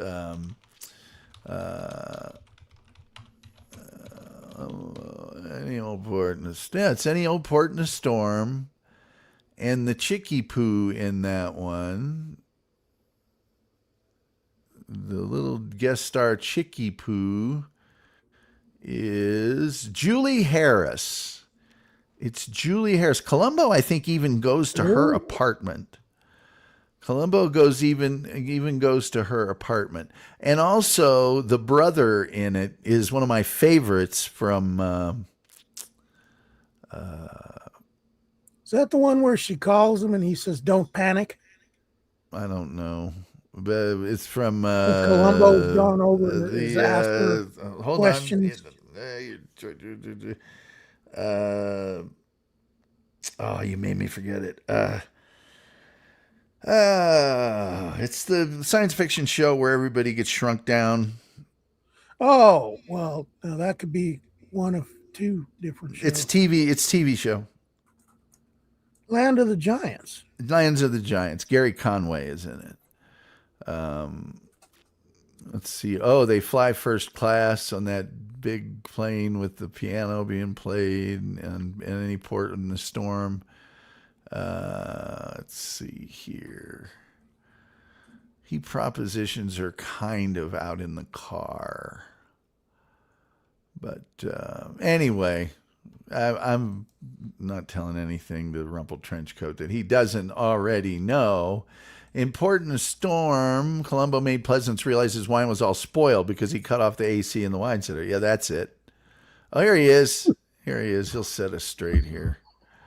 Let's see. Wait, it's down. Yeah. Hello. How you doing? I'm doing good. Am I on a little delay here? I think I'm okay here. I think you're fine. Oh, good. Okay. Well, first of all, happy birthday. Oh, thank you. Thank you. Have you ever spoken to the wolf before? Yes. Oh, okay, cool. There we go. I think I have my speaker on. I was really getting thrown off there. Okay. Yeah, no, Wolf and I have been on the show before with Jesse too, as a matter of fact. Oh boy. Well, I didn't realize I had that all-star lineup before. Yeah, so the episode I was thinking of was Julie Harris was, I don't know whether he liked her more than she liked him, but at some point she did something that turned him off a lot. I can't remember what it was because they were talking about going away. It was looking like, wow, this is really going to happen. And then bam, he turned immediately on her. Yeah. Whoops. Okay. Yeah, sorry, I'm definitely got a delay on my end. I think I'm screwing up something here, but so yeah, what happened was she was a faithful, dutiful secretary for many years, but she had a crush on him. He killed his brother because his brother was going to sell the vineyard because the brother inherited the vineyard and Pleasance inherited all the money and was running the place like a hobby. And so what happened was, she lied to Columbo saying that she saw the brother leave the place. And of course he never did because Pleasance killed him on the spot. Right. And so when Donald Pleasance found out, he said, hey, you don't suspect me of this crime. And she said, no, but of course she lied for him. So of course she did. And essentially she was going to blackmail him into marrying her so that she doesn't tell the police that the brother never left the place. And that's what eventually made him say, well, you know what, maybe this isn't going to work out. Yeah, and that's it. You know what? That is a really good episode. The list that I saw, the guy had ranked that as his number one, and then the second one was, is it Murder by the Book? Is that the first episode ever? Yes. Yeah, that was his number two. I don't know where you rank them or where the wolf ranks them, but those are two pretty good episodes. It's so strange to have an episode that's the first episode that's not the pilot, because that wasn't the pilot, was it?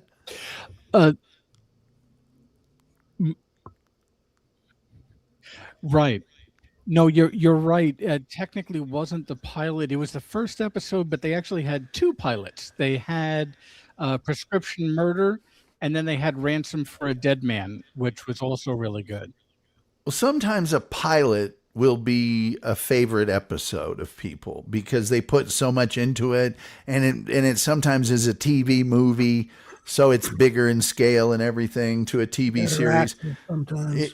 Yeah, but to have a first just regular episode be one of the top 5 most favorite episodes is very, very Oh, he left. He's gone. He probably just lost connection or something. We'll see if he comes back.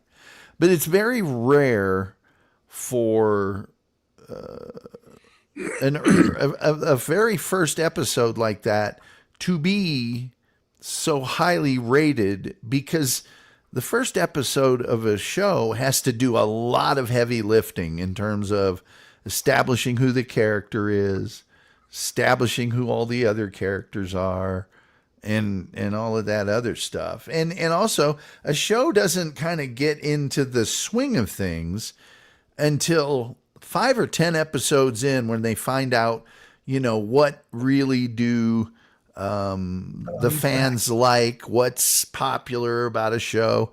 And so for a very first episode to be that popular is very unusual, very unusual. Yeah. I wonder if they've got them both available on Tubi. I think I watched They both are. things. They are. Yeah, they're on Tubi. Yeah, They're I on thought t- so. Because I remember watching the pilot and then watching the first episode.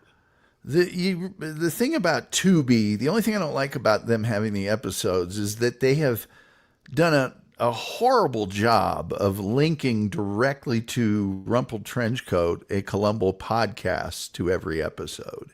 And I feel like you're not getting the full experience unless they do that. But Well, I have to agree. I think if there was a fault there, that would definitely be it. But like I was telling the Wolf, for a very first episode to be that popular is super. It's just not. It's not like if you watch the first episode of Hill Street Blues, not that good. It's okay, but there's so much heavy lifting of establishing the characters and everything about them, and it's just not. It's not that common. A lot of times when I recommend a show to somebody, I'll say, look, start like at episode 4 or 5. I know that a purist would say don't do that, but it's like I don't want them to see that first episode and think, well, that wasn't that good. It's just me. That's just me. So. Yeah, no, and you're right. It's very, very uncommon.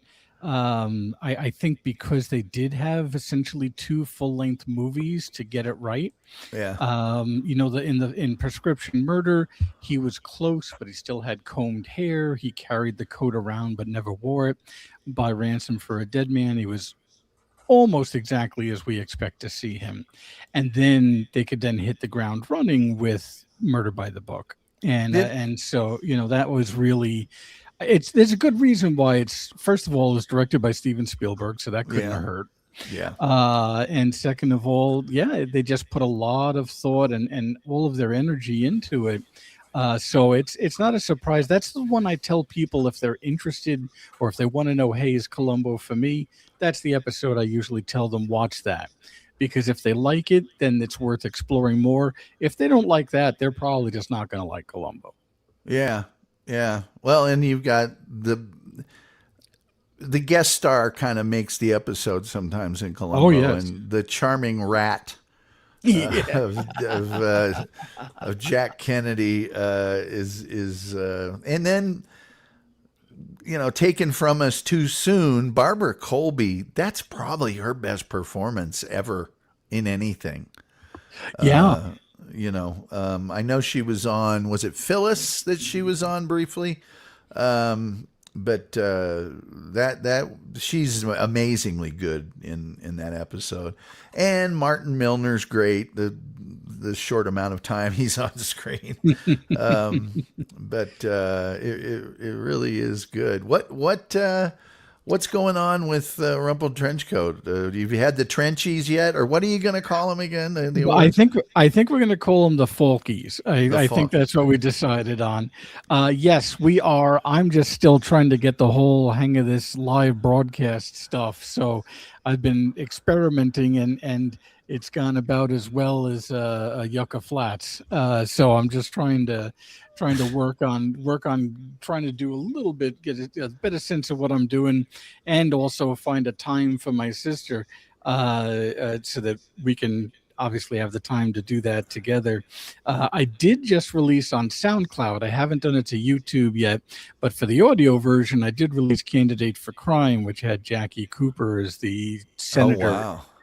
So that's I don't mean my episode, that's fine, but that was a good Columbo episode too. You played a great, terrible senator. Yes.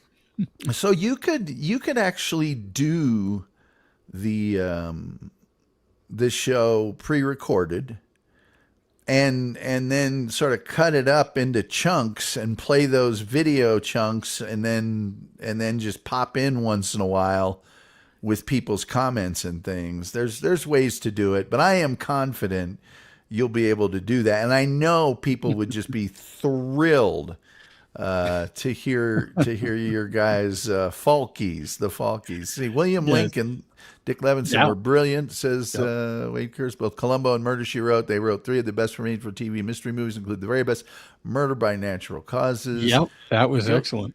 Guilty Conscience with Anthony Hopkins is also great. There's no question about it. They also did Ellery Queen, which was a great series as well. It really was. They went the made for TV movie route too, and those are also good. Yeah, well, it's funny because on 50 Minutes of Fear, which is the other podcast I'm doing with my other sister that you had mentioned earlier, we reviewed the old 1970s made for TV movie Don't Be Afraid of the Dark. And we compared it with Del Toro's remake in the 2016s. And I had forgotten until I rewatched it that the male lead in Don't Be Afraid of the Dark is the actor who played Ellery Queen. So it was really funny to see him play kind of a jerk in that movie. Are you talking, is this the one with Jim Hutton and Kim Darby? Yes. Yep, absolutely. I tell you what, I saw that when I was a kid. Yeah. And I watched it again recently, and I think I had to watch it on Internet Archive. Yeah. And first of all, the friend, much hotter than Kim Darby. Honestly, yes. And secondly, and I was cheering for her not to get in any trouble. Yep. Those little creatures are the creepiest damn things I've ever seen in my life. And that's the reason I remembered 2 things about that movie from when I was a kid. Number one, he was almost gaslighting her into. He was absolutely, yeah. You're not seeing anything. You're not hear of anything. You're hearing anything. But number 2, the ending when they load her up on sedatives, so she's all knocked out, and then those creepy little dudes tie her up and drag her downstairs, right? Yep. And they recreate the ending of a Rear Window where she's snapping photos at them because they hate the light. Yes.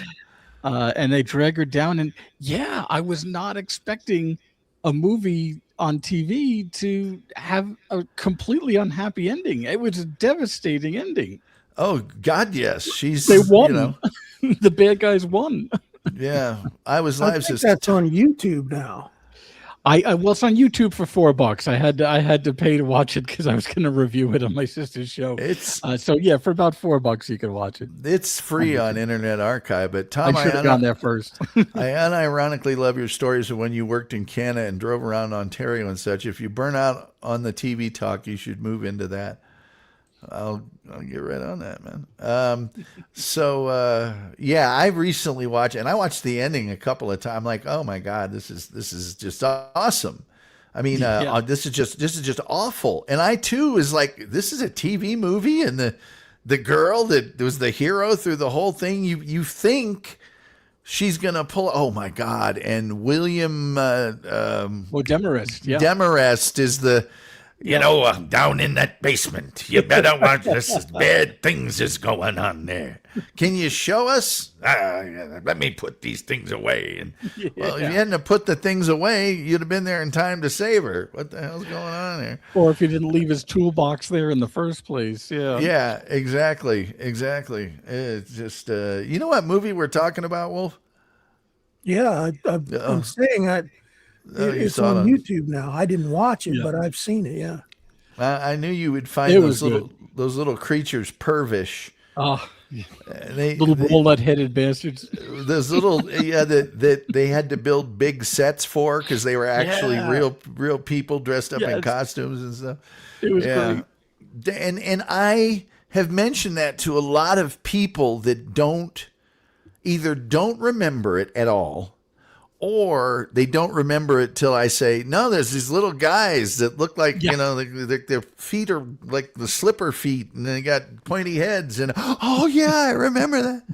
But it's right. It is right there neck and neck with the Karen Black trilogy of terror. Yes. That no one remembers the other two acts of trilogy of terror. They don't remember a thing about them. And I have that here somewhere on DVD, the whole three of them. And all they remember is the little Zulu. Yeah. Clacking sharp teeth and biting her stocking legs, which, probably remember for the wrong reasons. But yes, it was particularly good. And then they... the ending. There's another. I can't believe that ending for a TV movie. She's all the spirits in her. Wade Curtis says, best Bond movie. Anyone? I don't know what people would define as best. I know there's favorite. I know the Wolf likes any of them with.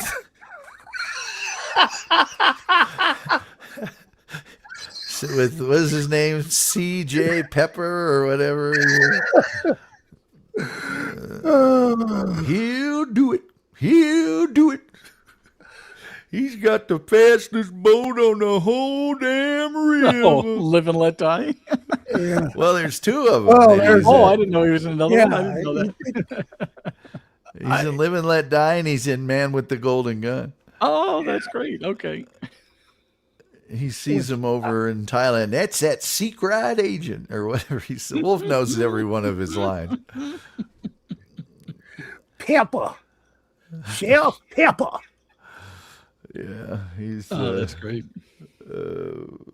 On whose side? Yeah, he's a secret agent. On whose side? Don't you worry now. Don't you worry. My cousin Billy Bob will get him. He's got the fastest damn boat in the whole river. And when in Man with the Golden Gun, when he jumps in with him in the car and James Bond's just like trying to get rid of him, he's like, I'm in with you. How are we going to handle this? And he's like, I had something different planned or whatever. He's one of them secret agents. sees him taking the boat with the little kid on the back of it. Yeah, I don't know. What's your where you're going, you bunch of pony heads? And then the elephant tries to get something out of his pocket, and I forget what he says now. What is it? Wolf, are those your favorite? What's your favorite Bond movie? Well, Golden Gun, of course. You have Lulu starting it off with the theme song, and then Knick Knack. The only Bond villain surrounded by a suitcase. Over here. Yeah. What's your favorite, Rumpled? I'm a little partial to The Spy Who Loved Me. I can't even really give a good defense of it, except that it was just probably one of my favorites, one of my earlier ones. Seeing it, it just was just a fond memories of that one. Mine would either be Goldfinger. I think that's the first one I ever saw. Sure. However, let us not forget Casino Royale. Yeah. Peter Lorre. Well, Woody Allen. Woody Allen, yeah. No. I'm talking the original James Bond. Oh, okay. I got you. It was like wasn't Peter a TV. Lorre and, what was his name? Barry Newman? Something like that. But yeah, that was like a TV presentation, wasn't it, over in England? It was black and white, and it looked funky and was like 50 minutes or 60 minutes long. Yeah, I think it was a TV show. I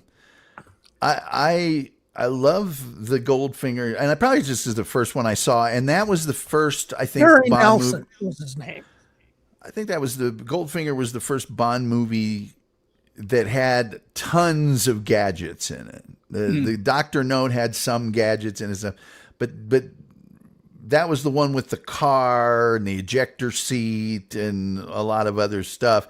Also, Goldfinger had the big finish at Fort Knox, and it had Goldfinger getting sucked out the window, and it had James Bond strapped to the deal with the laser. What do you expect me to do? Talk? No, Mr. Bond, I expect you to die, and all that great lines and odd jobs in that one. Yeah, he's throwing gold bricks at him, and they're just bouncing off him.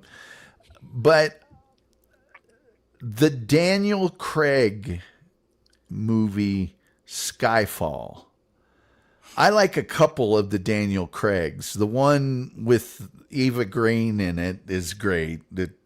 Which that one might be Casino, the remake of Casino Royale. The one after it, Quantum of Solace, is pretty good.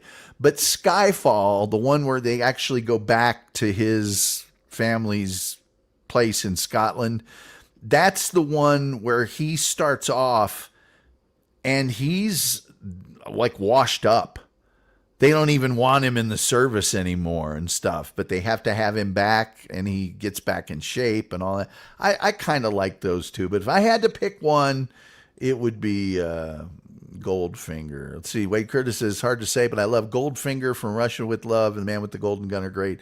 John Barry, who did the scores, was incredible. Turkatron, how you doing? How's it going? Nice to see you, and thank you for the happy birthday. Knick Knack was great, and that line from Goldfinger is so legendary. What do you mean?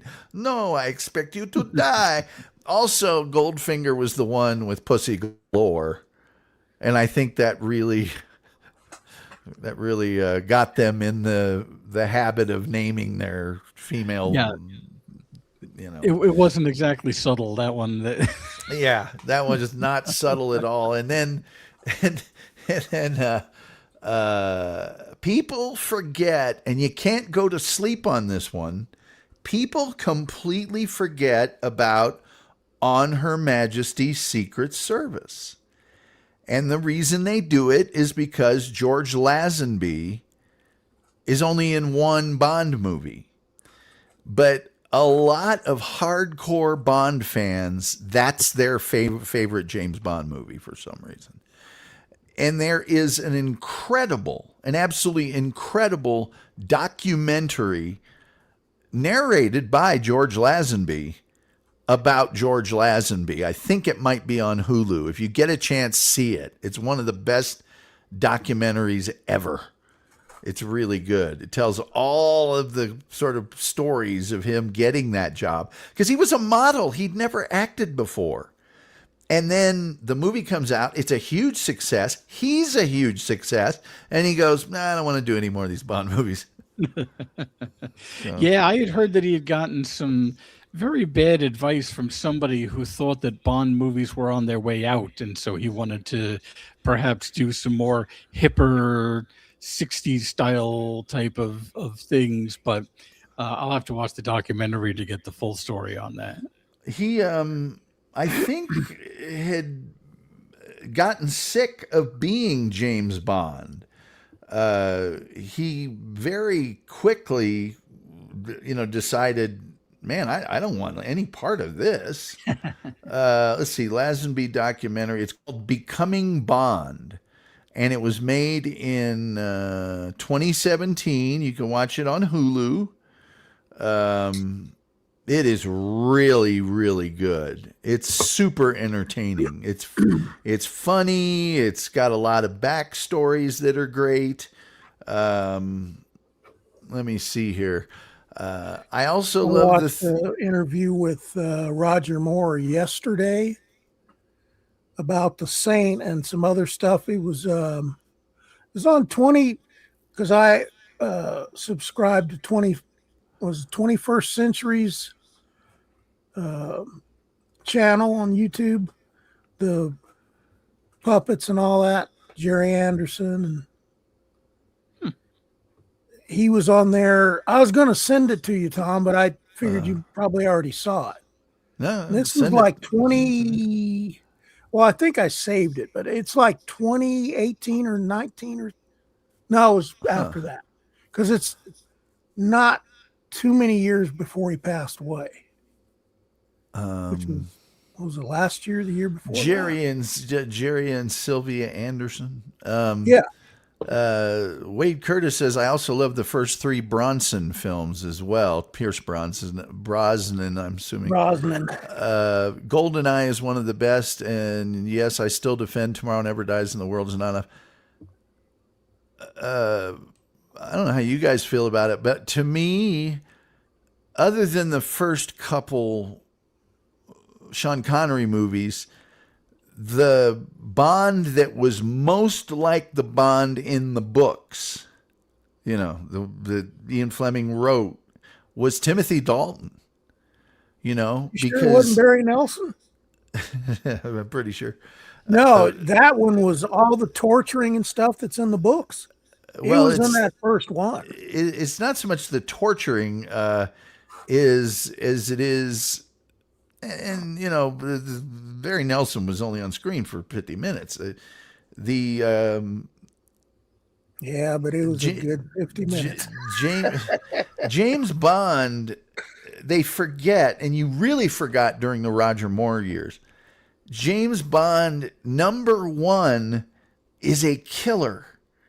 That's his job. He is a killer. And Roger Moore was just kind of like, dude, you're like a musical comedy actor that just happens to accidentally.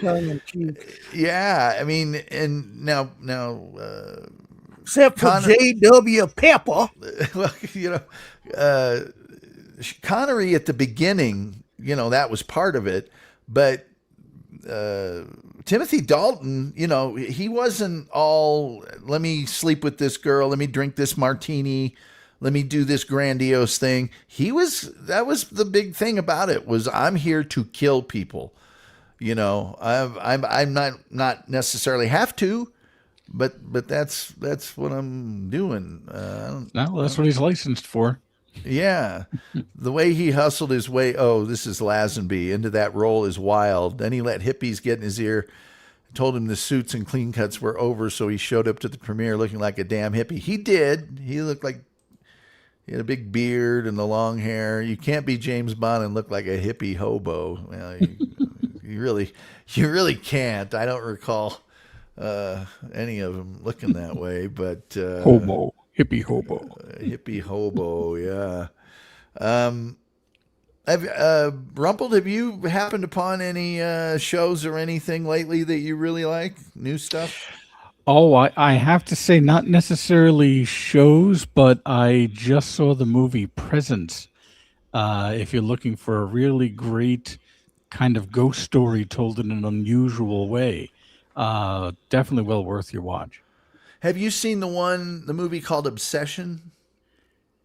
No, but I heard that was excellent. I've been trying to get around to that one. Did you see that? Obviously, I haven't. I hope you haven't you had. had. Oh, okay. It seems. Yeah, no. It seems. You know, it seems like one. It looks like one of those stories where every guy wants a girl that's obsessed with him until you get one. Until you get one, right? And then you don't want it at all. Wolf, you happened on anything lately that's this guy? You see so much stuff. I doubt there's anything you haven't seen that you're. I just the Roger Moore interview that I've not seen before, and then what was that? I rewatched a bunch of stuff lately. I've been rewatching Rescue Me. I've been rewatching The Closer. Which The Closer is really good, I think, personally. But, and then I started, and I couldn't more than, I think I got into the 3rd episode and I quit. I was watching Cop Rock. What bet did you lose? I had been watching a lot of Stephen Bochco. I watched a bunch of L.A. Law because I did a show on L.A. Law. Right. And they were talking about Cop Rock, and I remembered going, I remember watching the premiere of Cop Rock and thinking it was pretty good, and I just didn't watch it after that. And so I said, I'm going to go watch these. Then all the 13 episodes are on YouTube. So I started watching it, and that first episode is really good. It's like a musical. It's very, very good. And you watch the second one, and you're like, okay, I'm getting it. And then by the third one, you're like, okay. Ran out of steam a little. I don't need a long ballad about you're a cop and you're trying to find a guy. It's, let's see here. I watched Earth, the Final Conflict. I don't think I've ever seen Was that with Will Smith? What was that? That sounds familiar. Aliens come to the planet. They're trying to figure out who the heck is. Oh, I'm thinking of something else then. Okay. They're trying to figure out why they're here. They're supposed to be doing a bunch of good stuff, but they're experimenting on us.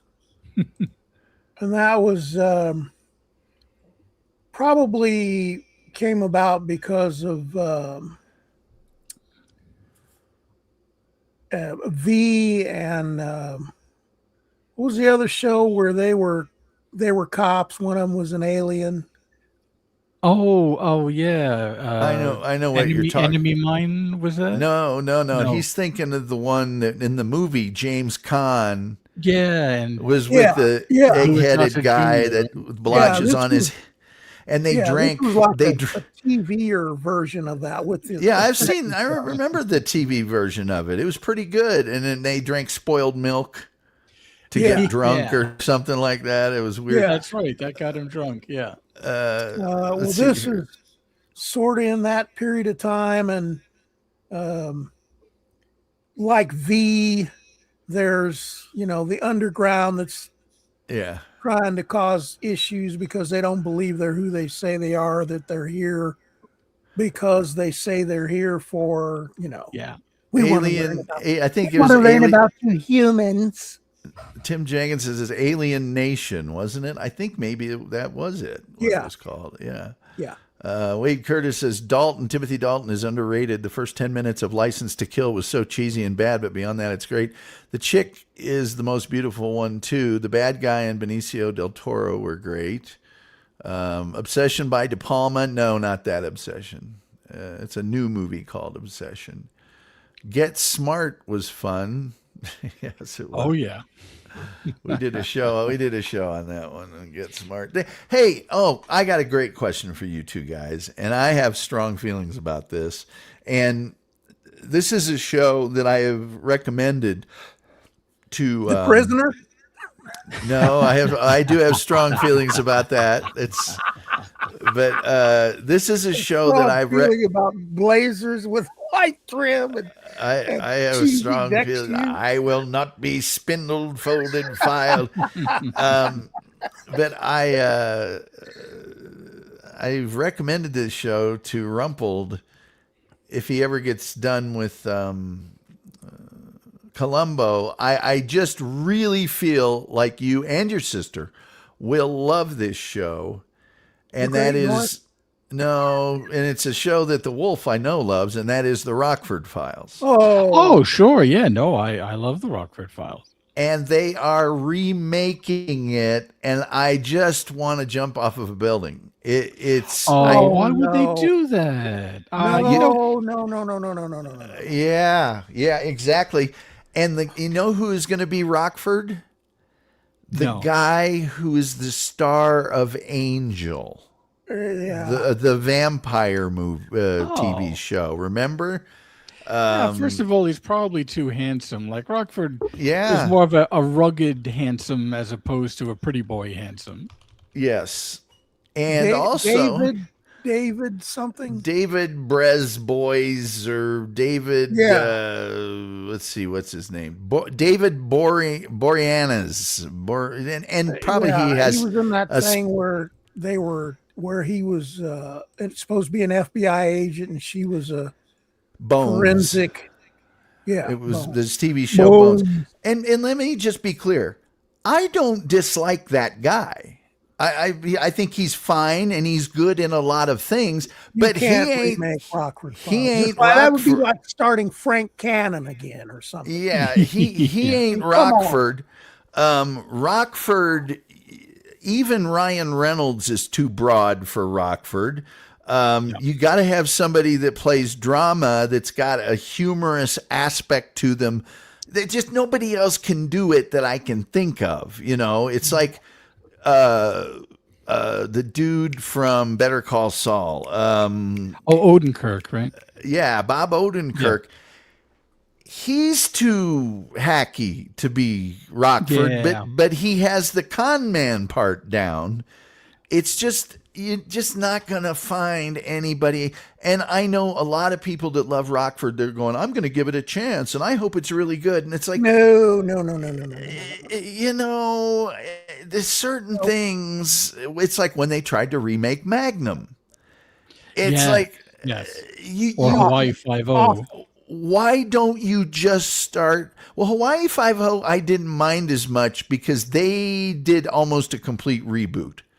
They just went, we're going to forget all that other stuff. This is the same thing 50 years later or whatever.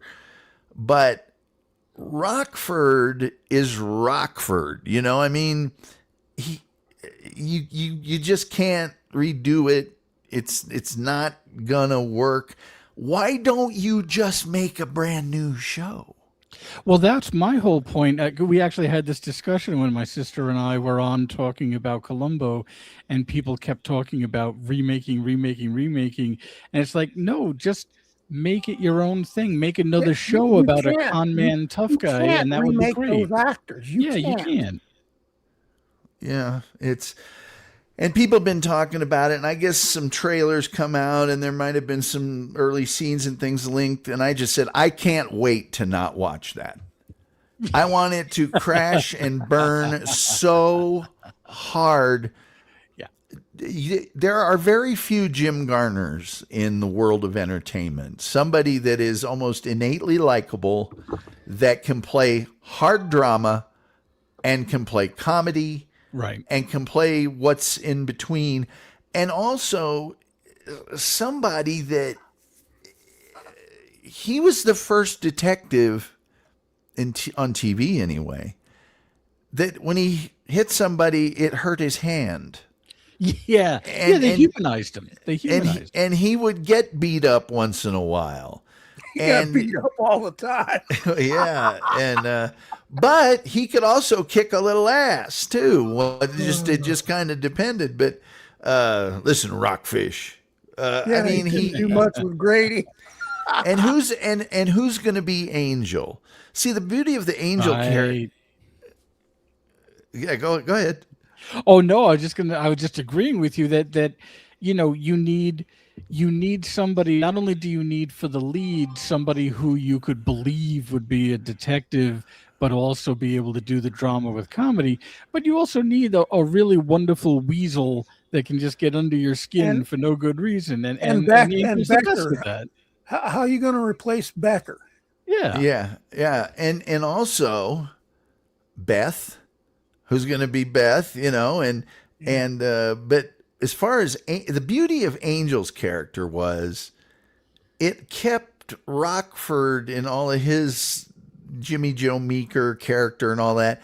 It made it believable because you had this guy way over here. Remember the episode where Angel started dating the police commissioner's wife's sister or something, and so Angel was throwing his weight around at the police department. You're not going to find anybody that can do that. Oh, Zalipa's got a great point. Printing his cards. Remember, Rockford had that little kit that he would bring out, and he would make his business cards and print 5 of them if he needed them to go be somebody. My favorite character that he always was, Jimmy Joe Meeker. I'm Jimmy Joe Meeker. You know, but I just, it's like when people say Idris Elba should play Bond, or we need a woman Bond, or whatever. Right. And it's like, look, I'm all in favor of opportunities for people, and I love him as an actor, by the way. Yeah. My preference would be write an incredible character for him. Yeah, write a great spy movie for him. Yeah, or Any same kind with of movie, a but a great woman. spy, It's absolutely. like, start your own franchise. That one Yes. already exists, and like it or not, that character in 9 or 11 novels has been established as a Scottish gentleman that went to private school and was in the Navy. There's no undoing that. Here's another news flash for you. Just to throw an olive branch to the DEI people. I am not a good choice to play Shaft. Shut your mouth. That character has been established, and I'm not a good choice for it for a variety of reasons. And I just don't ever understand that. It's like, why are you guys, punting on first down as far as creating new good stuff and making another franchise? I mean, Jesus, bring Dolomite back if you have to. I don't care. That was actually a really good movie on Netflix, the Dolomite movie with Eddie Murphy. So, Yeah. Look, it's just, I know their bind. Their bind is we don't want to start anything new because we know that people like, oh, Rockford Files, I remember that. So they Yeah. get the name recognition. But all they do is the people who remember the Rockford Files will be annoyed by it. And the people who never heard of the Rockford Files would have been happy to watch this guy from Angel just do another detective show and just go off in their own direction and just do what they want with it. Well, Quinn Martin, and I know Rockford wasn't a Quinn Martin show. It had the even probably better writers than Quinn Martin. But Quinn Martin was great at, let's have a blind detective. Let's have a super old detective. Let's have a super fat detective. Okay, now let's have the wife of Columbo. They just would try anything with these offbeat detective characters, and it's like, you could still do that. You could. Absolutely. And some of them stuck and some of them didn't, Who was the detective that was the priest? They had a priest that was a detective for a while. Was that Father Brown, or are we talking about a different? I think it was the Father Brown Mysteries or something like that. Oh yeah, that ran a long time. Yeah. And then there was the what was it? It was a priest. There was a detective. I know what it was. It was Lorne Greene played a detective called Griff, and he was a retired police chief. And it's like, okay, I'm too old to be a police chief anymore. I'll just be a. Oh, here you go. Monk was great. Oh, sure. Psych was okay. I got to tell you, I thought Psych was incredibly good. Although I don't even, it was a detective show. But I love Psych. I can't get enough of Psych. I heard Poker Face is decent. This is the first I've even heard of that show. But I'd never seen Poker Face, but I know that it was made by Rain, the guy who did the Star Wars movies recently. And the thing that was good about it is that it did borrow a little from Columbo. It was almost, now I didn't see it, I have to see it, but I had heard that they did some things like you saw the murder take place and the person tried to solve it. So there not every episode, but there was some elements of how catch him. So I think it's a show I would probably enjoy, and I should really just stop procrastinating and watch it. Yeah. Let's see. To answer your question, it's because they're creatively bankrupt and lazy, Tom. Well, that's a big part of it. That's why. But it's just, come on. And it's like, at a certain point, you think maybe you're safe.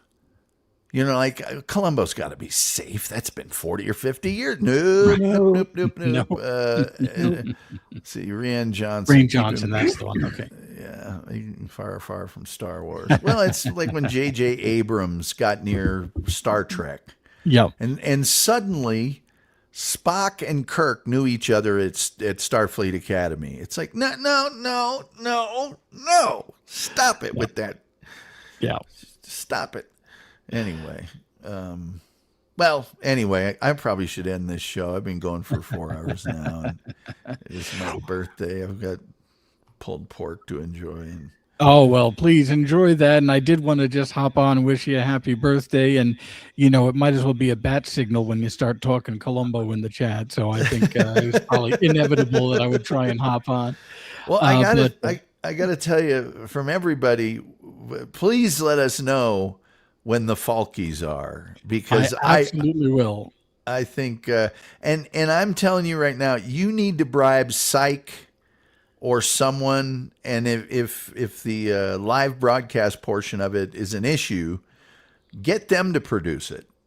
You know, Maybe I will. Maybe I'll ask for a little help on that, because I'm just trying to get things down. I know there's definitely a lot of clips that I want to play, because that's how you would do an award show. You would show the Yeah. clip and say like worst villain or you know whatever, and you'd show a couple of little scenes of different villains doing horrible things. So I will have to do that. I am still perpetually working on it, but I at least got this new episode out on SoundCloud, and it was only 6 months after the last one, so I'm cranking them out left and right now. So, well, thanks again for having me on. Tremendous production speed there. Yeah, no, I figure I could, if I at this rate, I'll be finished with all the episodes of Columbo about 10 minutes before I die. But good to see you, Wolf, and Tom again. Always a pleasure, and thank you for having me on, and happy birthday. Thank you. scoot out here. And anytime. Thank you. Always a pleasure, Cope. Thank you. All right. He's just the greatest guy, I'm telling you. He's a good guy. I'll see you, Tom. Enjoyed your pulled pork. Well, thank you. I'll see what I can do. Yeah, I think my bread is falling over the edge of the Bannathon now. Beautiful. Well, I'll let you go and put a fork in this. I don't know. I gotta play. All right. Well, happy birthday, and hey, that today or movie tomorrow. that it's today. That movie that you sent me, what's it called? Beat Girl or something like that? Beat Girl, yeah. Have you watched it? Look, did you get a chance to look at the credits? Who's in it? I did not. I just saw it real quickly, and I was in the middle of Arsenal and everything else, and I thought I'd ask you. There's some good people in it, and I don't know if it's because I didn't really look to see it was first picture or whatever, but there's some good people in it. It says, I watched the Hail Mary Project. It was delightful. My mother was going to read the book, and so I was waiting to get the book review from her, but I'll watch it. Now, I thought the Beat Girl there might be two big reasons that I should watch it. Well, unfortunately, this was the Poochie generation. So I'll give it a look. You have the pointy cup treatment. The Madonna. All right. But yeah, very, very good actors in it. And I don't know who she is. I've never seen her because, I watch a lot of English stuff. Uh-huh. And I've not seen her before. So I don't know if this was like a one-off for her where she's, guest starred in something and then never did anything else after that. But it was released in the United States under the title Wild for Kicks. Yeah. Jillian Hills. She was in Blow Up. Yeah. And she was in Clockwork Orange. As one of the weepy young debauchkas. I imagine so. As she's one of the record shop girls. That's correct. Let's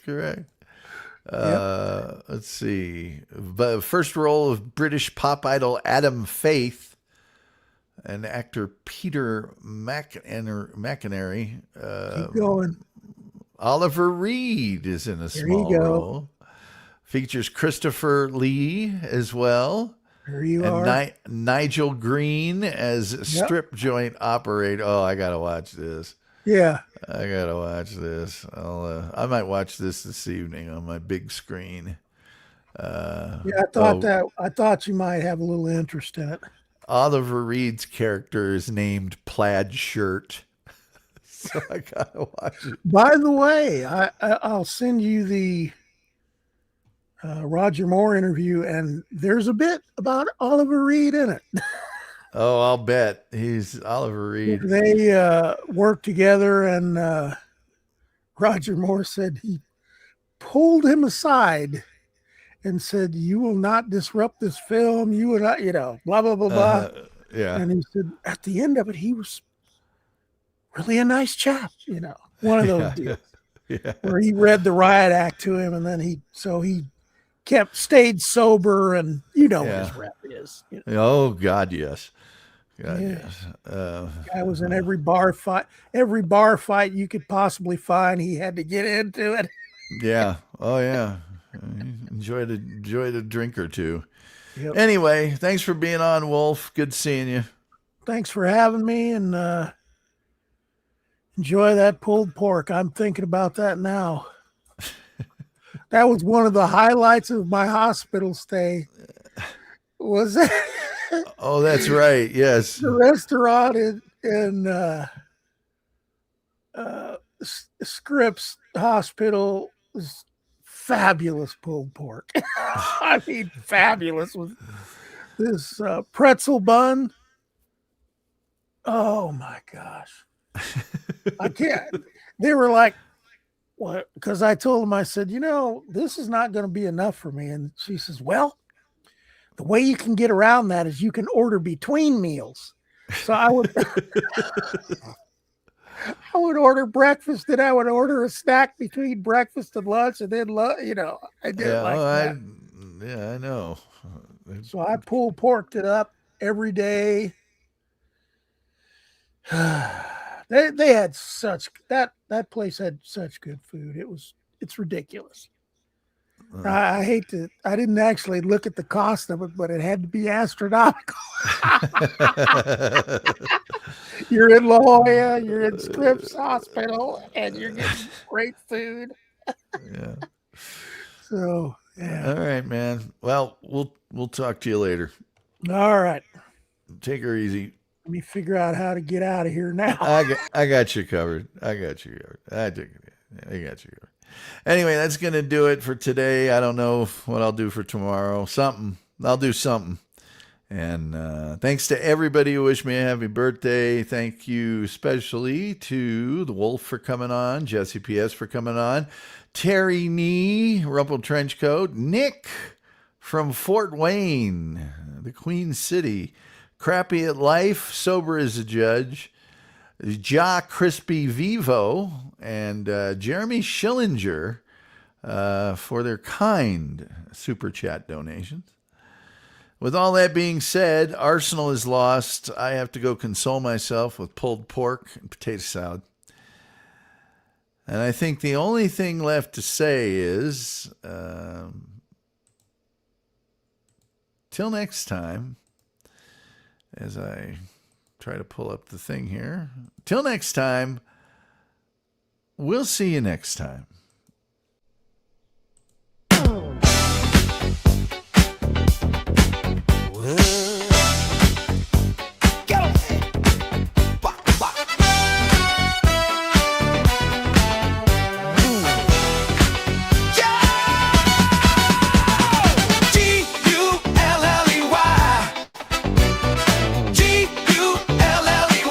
Tom Gulley's here.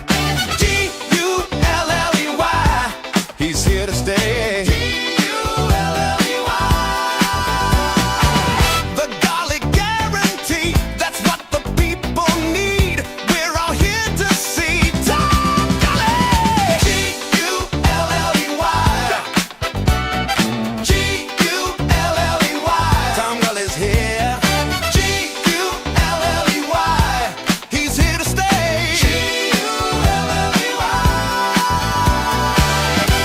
The lights are low, So start the show. Time's here to go. So let's